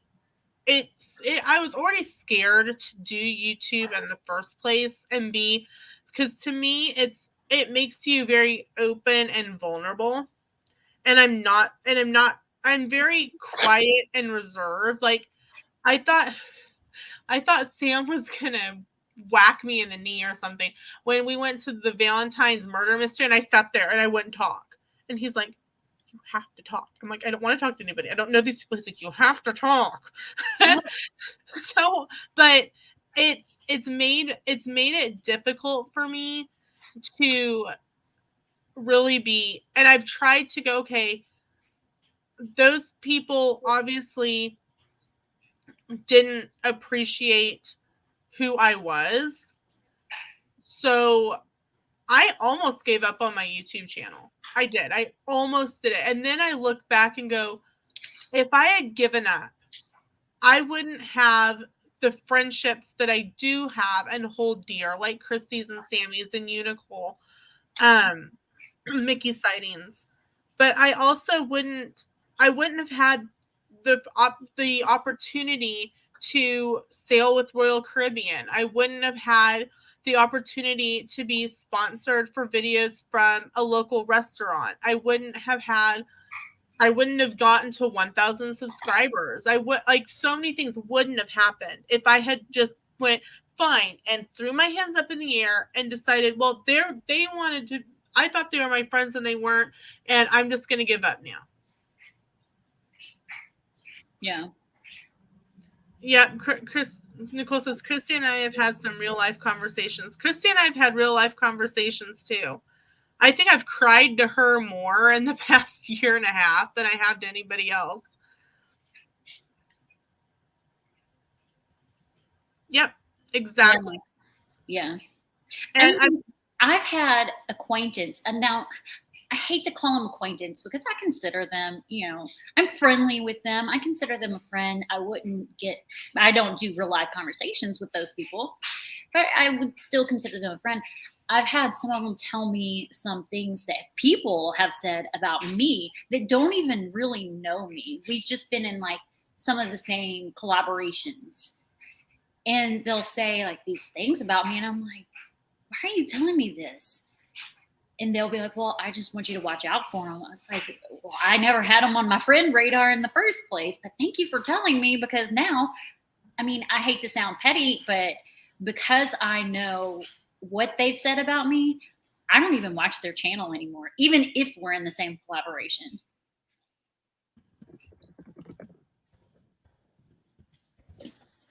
Yeah, not everyone is everyone's cup of tea. That's okay. You can be vulnerable and not be vulnerable to me. Yeah. And some people are really quick to share them. Yes. I hate the screenshot conversations they're having about me and then send it to me. Oh, yeah. Yeah. 100%. I shared this. I don't know if I shared it on Facebook or if I shared it. I don't think I shared it on Instagram. Let me go find it. It pertains to this really well. Scrolling down. And then I have to like scroll through things I've already posted. So, but yeah, there are definitely people in the YouTube community that seem super, super sweet and super nice. And then you learn otherwise. Yeah. Like this one says, I wonder how many strangers hate me because of how someone else described me to them. Yeah. Yep. And then there was another one that says, don't tell me what they said about me. Tell me why they were so comfortable that they said it to you. Mm-hmm. Well, for my instance, the thing about that is that these people that said the things to the acquaintance, the friend that I have, said it to that person before that person knew me. And that's what that person said. They were like, well, they tell me this before I even knew you. I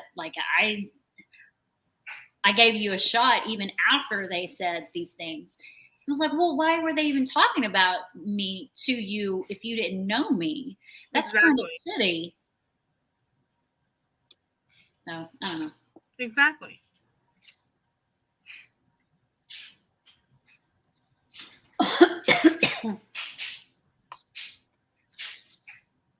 So, I've never used this phone case before. I use it for my TikTok videos, and I haven't used it because I use a wireless charger, and if you go to put the phone on the charger, this thing won't let you charge, and I just want to take the case off all the time. Makes sense.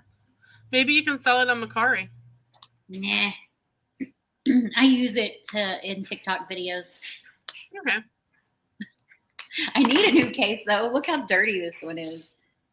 Can you see like my fingerprints? Yes. But it's yeah. There'll be times when, because sometimes Christy and I'll be on a few minutes before a live stream, and she'll just be like sitting there, and I'll be like, "Are you okay?"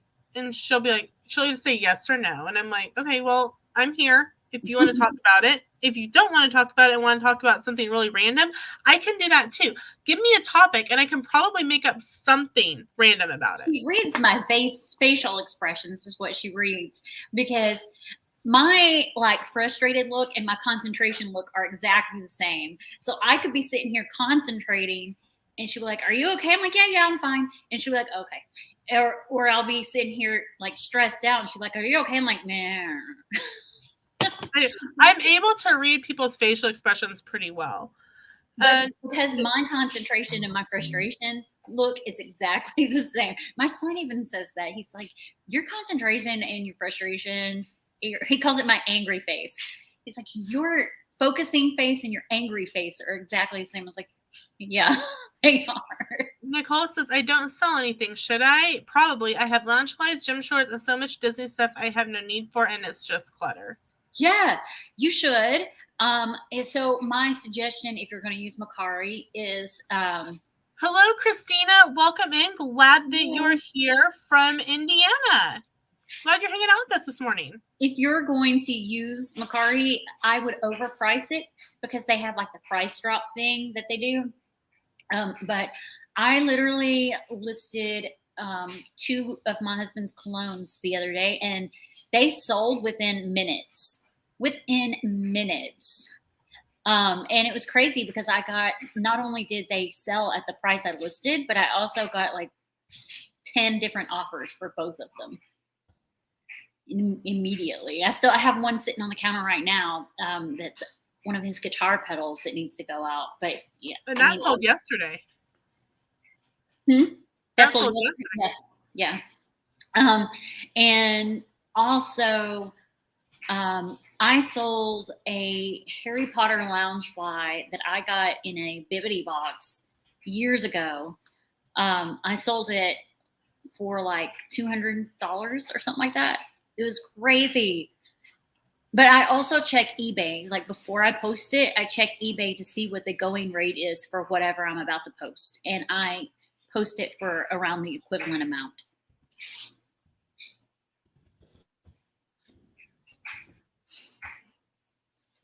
I probably have stuff that I should sell, but I just don't. I have Loungeflies I haven't used, but I'm not ready to part with yet. I want to wait until you can't find them anymore and then sell them for more. Makes sense. And I have ears. I don't wear that often, but I don't like to part with some of them. Even just because I don't wear them doesn't mean I don't like them. Like one of my favorite pairs is a Gilmore Girls pair that somebody sent me. And it's reversible. I love that pair. Nicole made them for me. It's one of my favorite pairs. But I don't wear them very often because I don't really have anything to wear them with. But they're hanging on the wall upstairs in the bonus room. I have a ton of ears too. I don't wear them super often, but like, how do you go?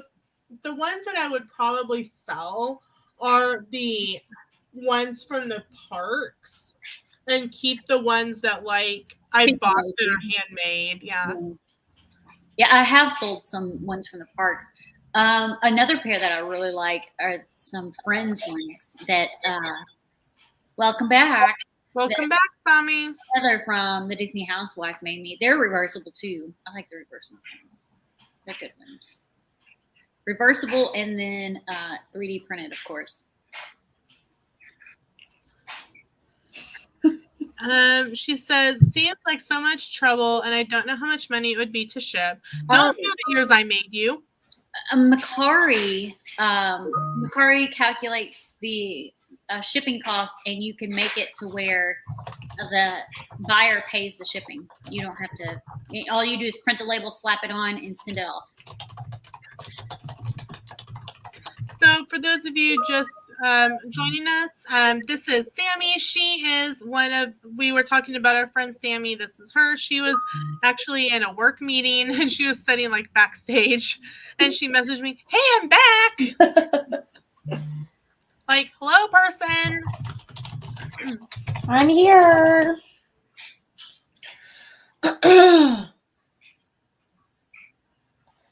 You could also, I mean, I don't know everything, but if you have a second in Charles, like I've taken a lot of my Funkos and like minifigures, and they get like they buy Loungefly backpacks, and you can get store credit, and use that to buy like books and whatever they have in there.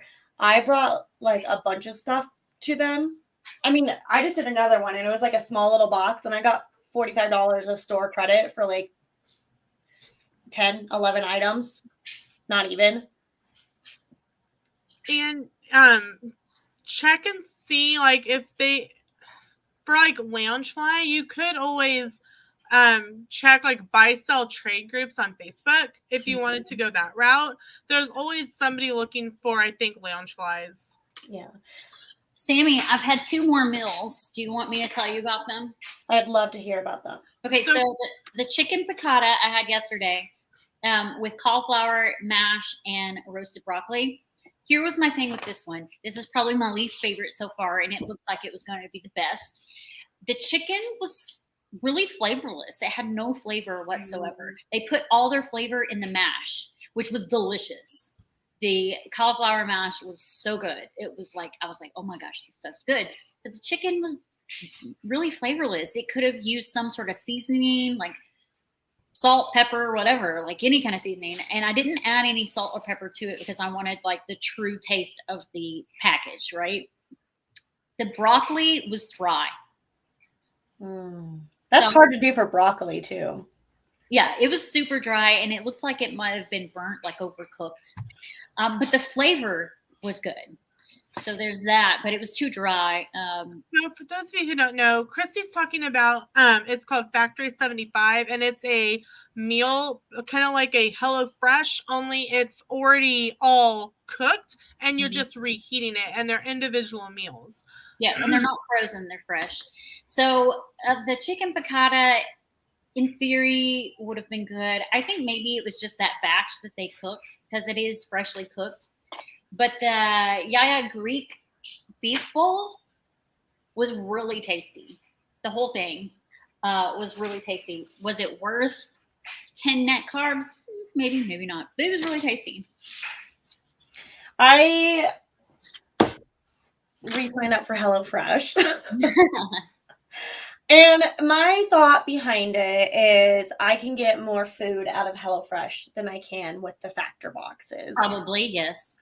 And then also Josh had tried one of the Factors. His coworker got them, and they let him try one, and he said that it wasn't flavorless, like you were saying about. So maybe he had one of those chicken ones, and he's like, it wasn't that great. And my thought is,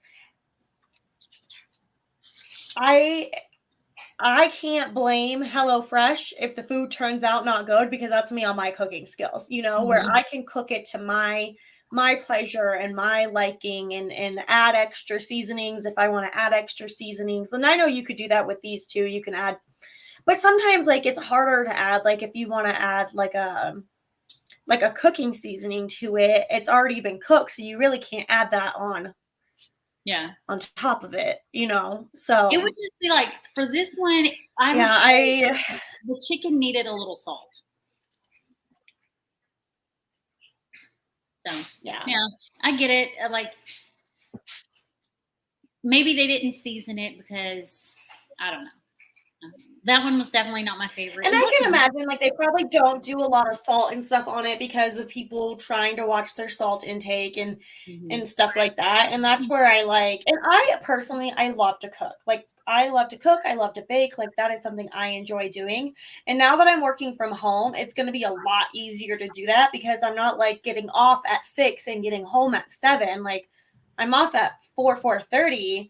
And then even if I go to the gym, like, I'm still back at the house by 5.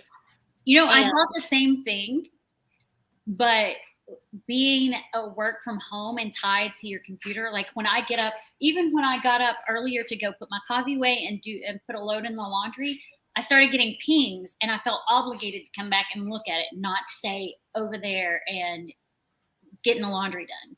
So there's that. See, I don't feel that.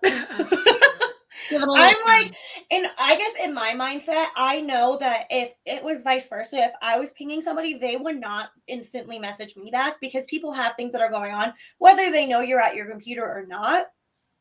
They're not going to get back to you in seconds, and that's okay. And that's something, because I used to be that way when I worked in the bank and stuff. I have to respond. I have to call this person back right away. Like, I have to drop everything. But I've learned that no matter whether it's a coworker or a customer or whatever, nobody's going to drop everything just to talk to you. So you shouldn't feel obligated to have to drop everything just to talk to them. Funny you should say that, because my boss and my employee both, if I don't respond to them, they start calling me. Yeah, no. Unless it's like an emergency, there's no reason. Like, it's so funny too, because definitely my employee, she'll be like, do you have a second? And I don't even have a chance to look at her message asking if I have a second, and she's calling me. And like, what if you were on the toilet or in a meeting? Right. And it's so funny because it rings into my cell phone, because my cell phone is also my work phone. They don't give you a work phone? I have a work phone. Oh, no, I had the option to have a work phone or to get $40 a month to use my personal phone. Oh. And I didn't want to carry two phones around, so I used my personal phone. That's fair. Nicole says, I super duper love to cook. So even the meal subscription service, I'm like, you don't tell me what to do. Yeah, and see, with HelloFresh, the other reason I really like it, I hate going to the store. Having to go food shopping is my biggest thing, because I also I'll be like, oh, I want to make this and this, but then I forget to grab something. Where this HelloFresh just sends me everything I need, and then if I want to add something extra that I normally do, like garlic or seasoning, that's something I always have on hand, so I can cook it to my extra liking. Or I always have rice, so if I want to add extra rice to it, I'll just add extra rice into the batch that they gave me. And that's why I like HelloFresh, because I can still cook it how I like. And if I don't want to add an ingredient, I don't have to add an ingredient. It's not like a HelloFresh chef is behind me and was like, no, you have to add that. I'm like, I don't like that, so I'm not going to add it. I must be weird because I actually enjoy grocery shopping. Oh, I hate Not it. me. As a That's kid, why I I loved ordered it. But as a online. They grown-up, both look at me like I'm nuts.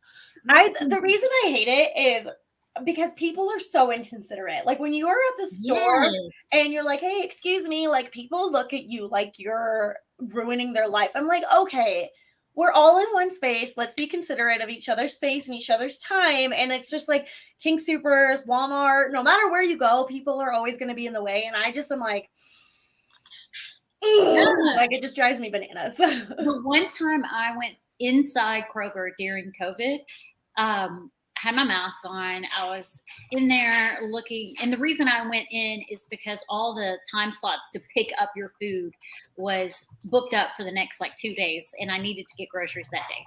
So I'm in there and I'm looking at the peanut butters, trying to figure out which one my son prefers, because he's picky about peanut butter. And this lady just comes up right next to me and reaches right in front of my face and almost hits me in the face with her arm. I turned around and I was like, I didn't need to cough. I just faked it. She looked at me nasty and walked off. I'm like, mind your business. No, reached in front of me. I have personal space, okay? Yeah, I get annoyed because I'm super nice and I'll be like, excuse me, sorry, pardon me, all of this stuff. But then when I say it and people just look at me and I'm like, you're the one standing directly in the middle of the aisle with your cart turned this way and nobody can get past you. Why are you giving me a dirty look? All right. I'm being nice and saying, excuse me, when I could just push your cart over and push you over too if I wanted to. Nicole says, I do not like to grocery shop. I do the grocery store pickup now, and I'm so grateful for That's it. what I do. And the world is too people-y for me, and I don't like them in my bubble. And this is going to sound, I know it sounds weird. I enjoy it because to me it's cathartic, especially after a crazy day at school. I don't have control over so many things that happen. If a student gets in trouble, I have no control over how they're going to react to the situation. but I have control over my groceries. I have control over XYZ. I'm not a control freak. I just have to. It's like one of the things that I can, in my head, I'm like, okay, I can't control this. I can't control how you're going to react to this. I can't control the outcome. But I can control whether I end up with a bad batch of apples or not. Yeah, you Yeah. can't when you do the pickup. That's true. I get that. Yeah, I don't like pickup. I do it sometimes, but I don't like it a lot because I like to know what I'm picking up. So I get that. But I honestly, everything I've gotten from HelloFresh nothing has come up and like been bad when I've gotten it. You know, if it goes bad, it's because I have forgotten to cook it. It's been sitting in there for a while, like it's like on my own self. But I mean, like the act of shopping, I don't mind. It's just when the stops are crowded and people are inconsiderate. And I'm also a fast walker, so when somebody is walking slow in front of me and then I try to walk past them and then they go in front of me again, I'm like, move out of the way. Like I just want to shake them. Nicole says, okay, I go to the local farmer's market for my produce because I don't like anybody looking at my produce. Same thing with the butcher for my meats. Sammy, I'm like that in my car. So this happened like a week or so ago. I'm driving down the road. The speed limit's 45. I'm doing 55. This lady, and 3 lanes. I'm in like the center lane. I'm not even on 1 second. Somebody's calling. for this fast lane. Well, I'll keep talking. And this lady is literally up on my butt. Like I'm talking, I could see her. If she were to pick her nose, I could have seen it. So I just like love tap my brakes to freak her out a little bit. She gets pissed, storms past me and starts flipping me off and honking at me. I'm like, you're the idiot that was trying to go 65 and a 45. I hope your ass gets pulled over. Hey, Sammy, I know you can hear me. Just put in the private chat when you're ready to come back. She probably muted us since she was getting a call. Yeah, but she can, even though like we can't hear her, she could still hear us. She might have turned the volume way down. That's what I do. Okay. She'll see that she's not up here though. Did anyone see red? I have not. Me. I was seeing red after that. I was so irritated. I was on the phone with a coworker too because I got a call and I was on my way to go pick up my kid. And I just started cussing. He's like, road rage much? And I was like, she's an idiot. I was seeing red for sure. I was so mad. You're hilarious.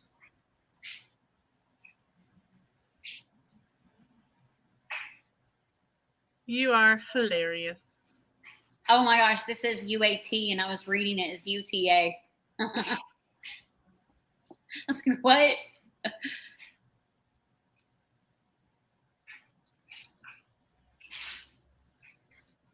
Oh yeah, they're keeping us busy. My son has track right now and he literally has practice 3 days a week and then the other 2 days are track meets. I'm surprised he doesn't have a track meet this weekend. I swear he probably does and I just don't have it on the calendar. And he had a meet last night and my husband takes him because it costs $5 a person for the people that aren't running. So there's no point in all of us going because it's going to be $15 and it's like every other day. So he just takes him. And they come back so late and exhausted. Yeah, he does distance.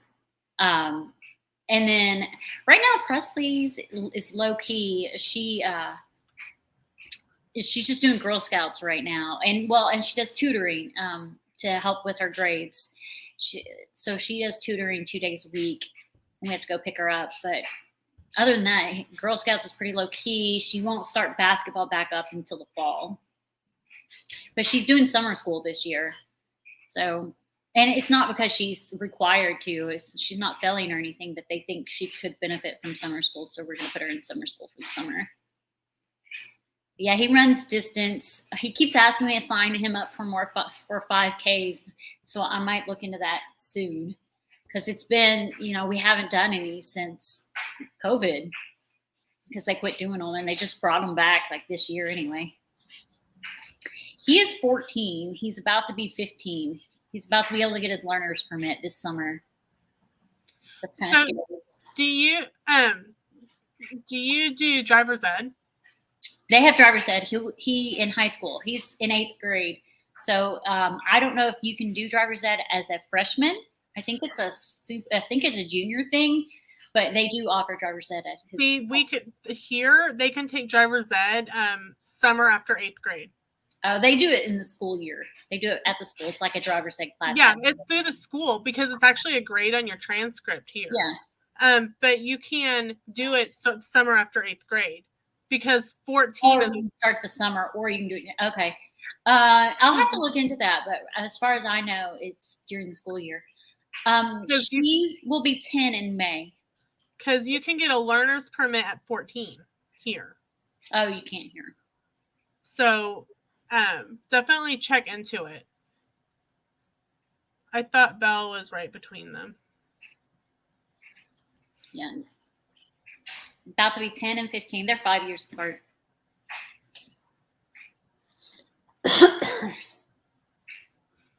But he's 14 going on 18, and she's 9 going on 30.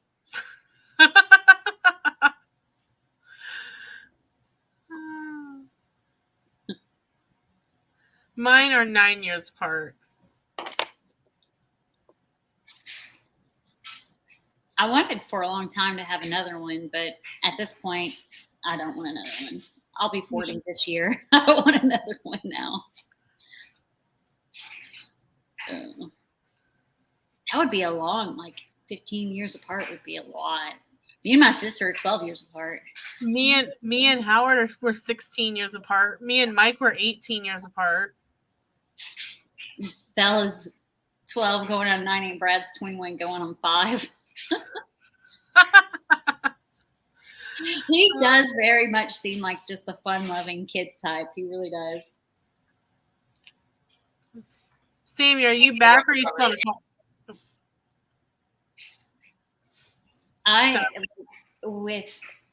With my son, he's at that age where bullying and peer pressure and stress, and sometimes when I hear him talking on the phone with his friends, I think he may be depressed. He doesn't act like it, but when he's talking to his best friend, I heard him last week. He said, I only get up. All I ever get up for is just to run because that's all I care about. And I was like, oh my gosh. I feel like, I don't know, he's depressed, and the only thing that makes him want to get up in the morning is knowing that he has track practice or a meet or something like that.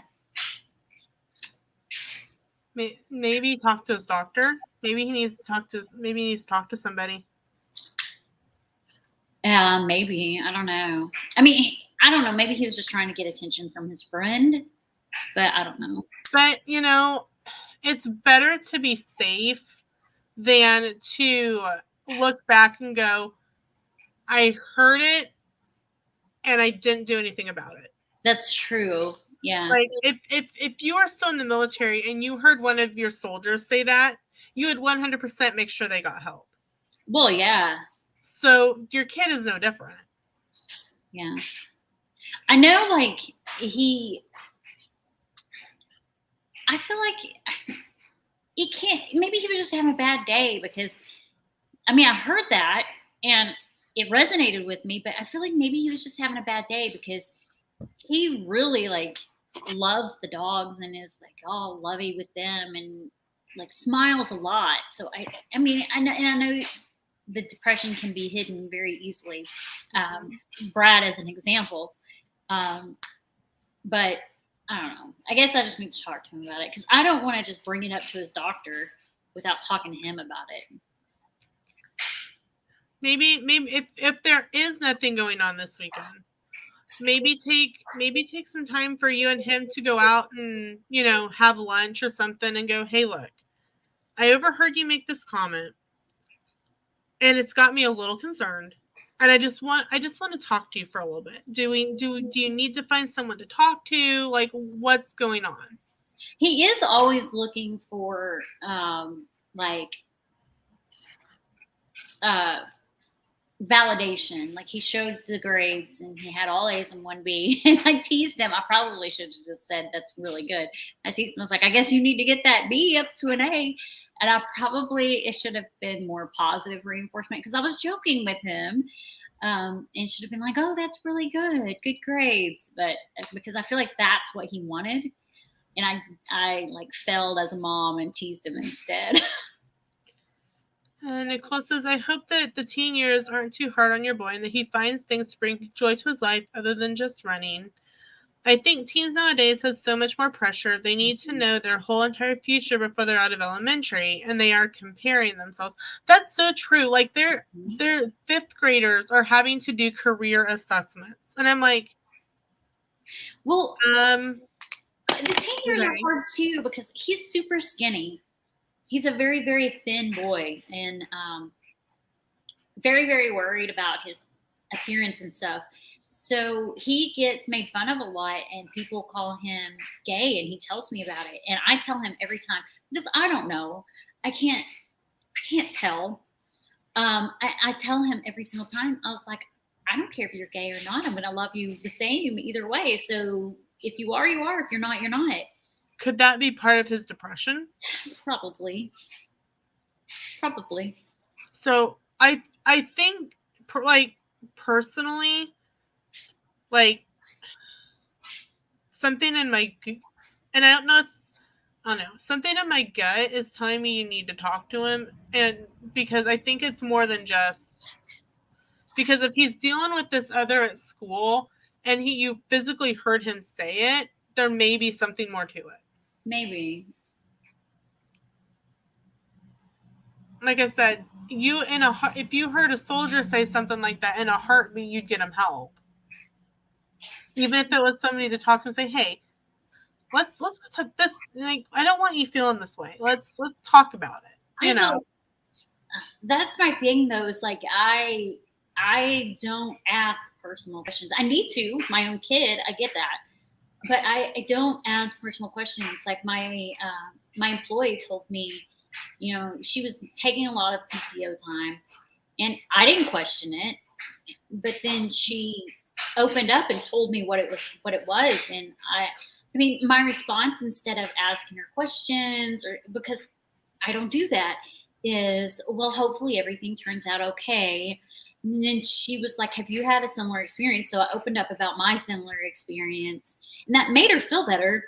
But I'm sure she was wanting me to like ask, how are you doing? How are you feeling? That's not me. I don't pry into personal stuff like that because it's none of my business. But I'm fine with them opening up and telling me. So I don't know. It's hard when you're not one that tries to pry into stuff. My husband's the opposite. He'll sit there and he'll like, okay, son, bring me your phone. And he goes through it and make sure he's not doing anything crazy. He goes through his room, making sure he doesn't like do anything crazy. Although, oh my gosh, that kid owes me $40. He stole Girl Scout cookies because I'm the Girl Scout cookie mom and I had all the cookies here. He stole cookies and ate them without paying for them. So he owes me $40 for stealing Girl Scout cookies. Because there was a suicide hotline attendant. Yeah. Yeah, probably. I mean, I don't ever find it intrusive when people ask me. Well, if I don't know the person, I'll find it intrusive.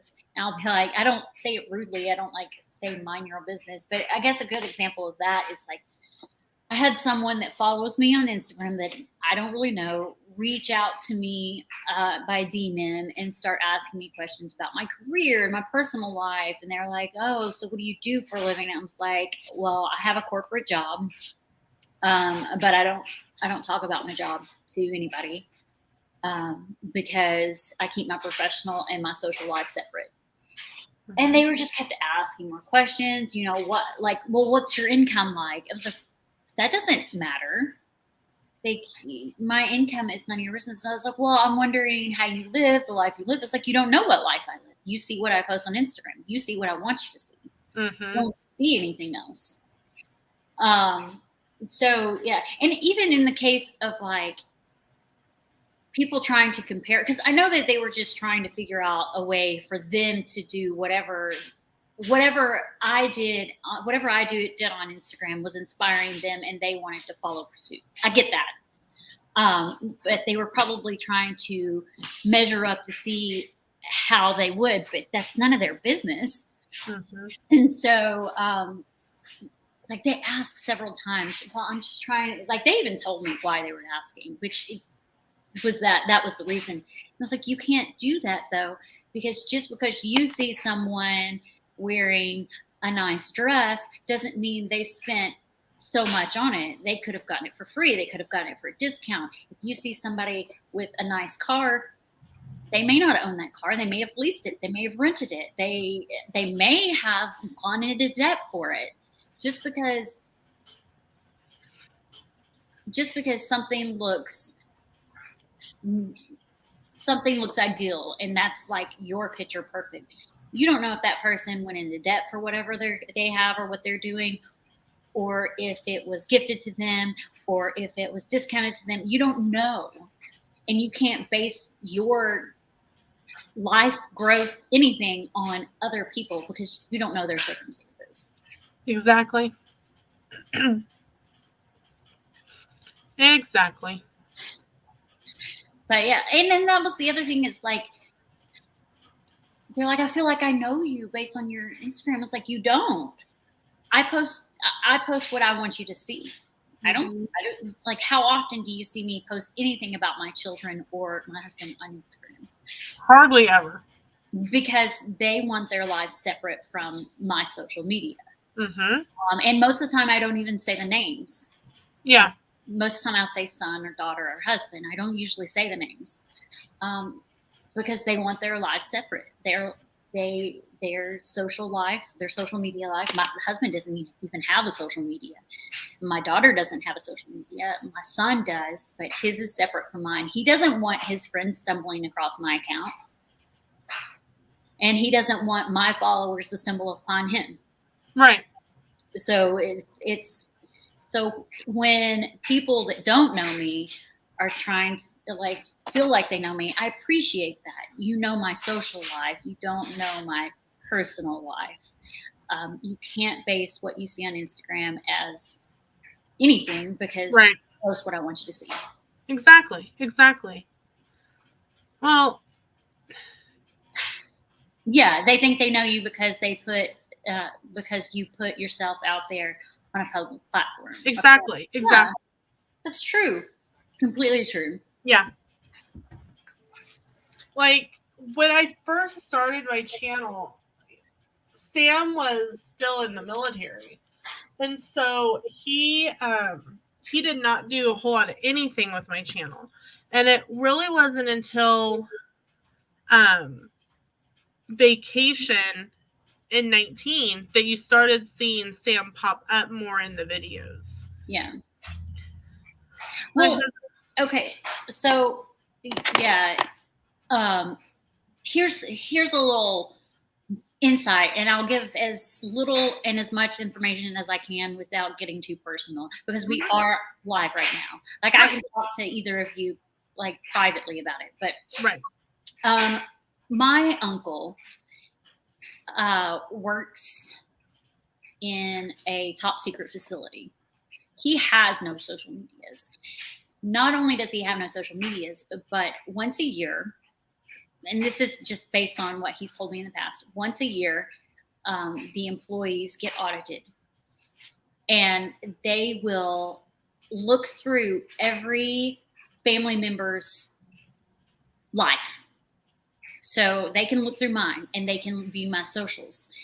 And if there was a significant link that took me directly to him out there in the social world, which there is not, he could get in trouble for it. Mm-hmm. So we have separate last names. We don't have the same last name, so that's good. So I do my best not to post any family stuff. And now, there are pictures of me with him and him in my personal Facebook, but it's a private Facebook, and I don't add just anybody to it. So there's that. But other than that, like, you'll see nothing about my uncle on my socials ever, because his job is top secret. And my brother is in a similar situation. Now, you have heard me say that he's in, like, he's in Dubai, or he's in Kuwait, or he's in Korea, or whatever. And you recently heard me say that he got engaged. So, but yeah, I don't post about that stuff, because both of them could get in trouble for things that I post. Mm-hmm. Yeah. When Sam was active before he was in the Guard, and something that a lot of people don't realize is that whatever I do reflects on him. So, like, if I got a speeding ticket, not only would I get in trouble, but he would get in trouble. And they'd be like, why can't you control your spouse? Why is your spouse doing this? Right.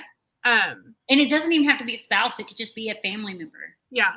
So I, like, when he said, I can't be in your videos, or I can't be in your videos a lot, I was okay with that. I understood that. That's part of the thing. But then once he had been retired long enough, he was able to be in more things. And if you notice, Sam's a lot more involved with the channel now than he was in 2019. Yeah. Nicole says, I think most people don't realize that your actions reflect on the people around you. Right. So my husband, so I did modeling and acting prior to me meeting my husband. So he knew what my life was when we met. I'll say I took a break from all that kind of stuff when I gained weight and was not comfortable. I'm still not really comfortable in my skin. But he's always known that, and it makes him slightly uncomfortable, which is why he doesn't have, one of the big reasons why he doesn't have social media, because some of the pictures I would post, he didn't like or approve.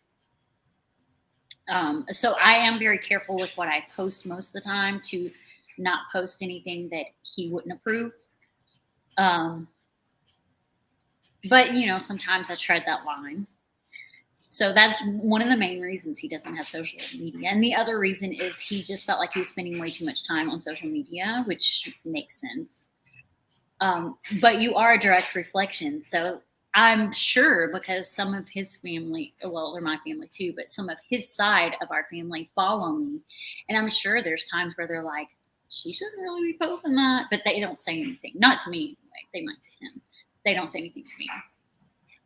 Because, yeah, like you said, a direct reflection. If he were to, like, his job's not top secret, but if he were to be reviewed for like a promotion and they checked into me, that might hinder him, and which is another reason why I don't really post anything about him on my socials.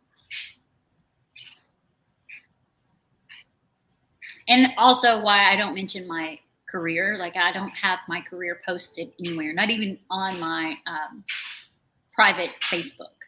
Because if you can find my Facebook, if you know my real name on it, even though I don't have it on Instagram, you can find my Facebook. So I do have a LinkedIn, but it's private. You can't even search for me on there.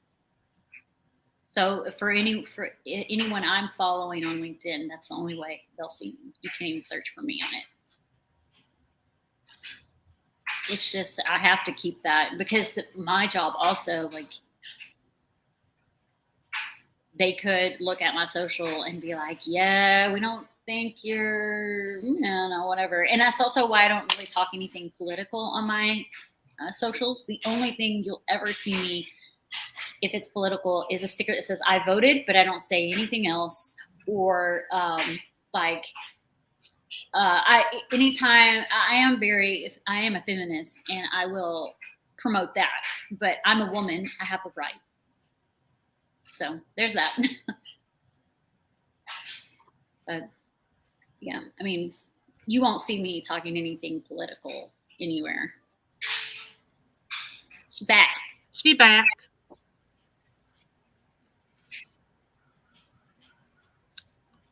She back. She back. She's back, but she's not back. She abandoned. She's off with Fred. She abandoned her post. She did. Well, I think we're probably going to go for about another 5 minutes or so because we've been alive for almost 2 hours and 45 minutes. And Sam will be home in about 20 minutes for lunch. So I think we'll just go round robin like we normally do and let everyone say what's coming up. We'll start with Sammy, who's getting back just for us to start the wrap up. Like I said yesterday, I don't have too much going on. I have Year of the Ear. Is that tomorrow? No, the 22nd. And then I have 3 swaps next month that I'm in. A Harry Potter swap. I'm in a cat swap. And then my Which 3 Will It Be swap is at the end of the month. And I think that's everything. Okie dokie. Christy, you're up next. I post videos on Fridays and Mondays and Fridays. That's the proper way to say it. Shorts the rest of the time. I post a lot on Instagram and TikTok. And not my next video, but I just reviewed Aloe athletic wear or Aloe yoga, which I posted that video, but I got another set of stuff, and I've got the leggings on right now. The ombre, they're really cool. So that video, I just recorded it yesterday. It'll be coming out in the near future. And I'm currently reviewing Factor 75. I've got 5 more dishes to try, and then they have video to edit. I'm in I'm in Sammy's Which 3 and Mel's Golden Egg Harry Potter swap. And a magical makeup for Christy. I don't know the theme for next week. I'll figure it out. Nicole, please You're don't right. be sorry. It was great. It was a wonderful, because sometimes I think my brain runs out of ideas and I start to ramble. And so your questions were amazing and they helped the stream go so much smoother. I can be more candid in private message. I know I'm very vague on here with stuff, but I can always be more candid in private message. So coming up for us, we post full videos on Tuesdays, Thursdays, Fridays, and Saturdays. Sunday, Monday, Wednesday are shorts. So today is a Fitness Friday video. I'm trying to remember which one it is. Let's see.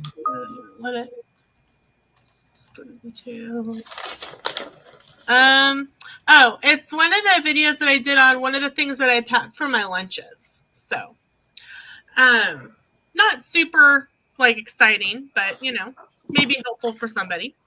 And Nicole, anytime that you would like to join us for a coffee corner, let me know. You can check my upcoming live streams for coffee corners. I typically do them on my days off. So the next one I think will be, just check my calendar real quick. Come on.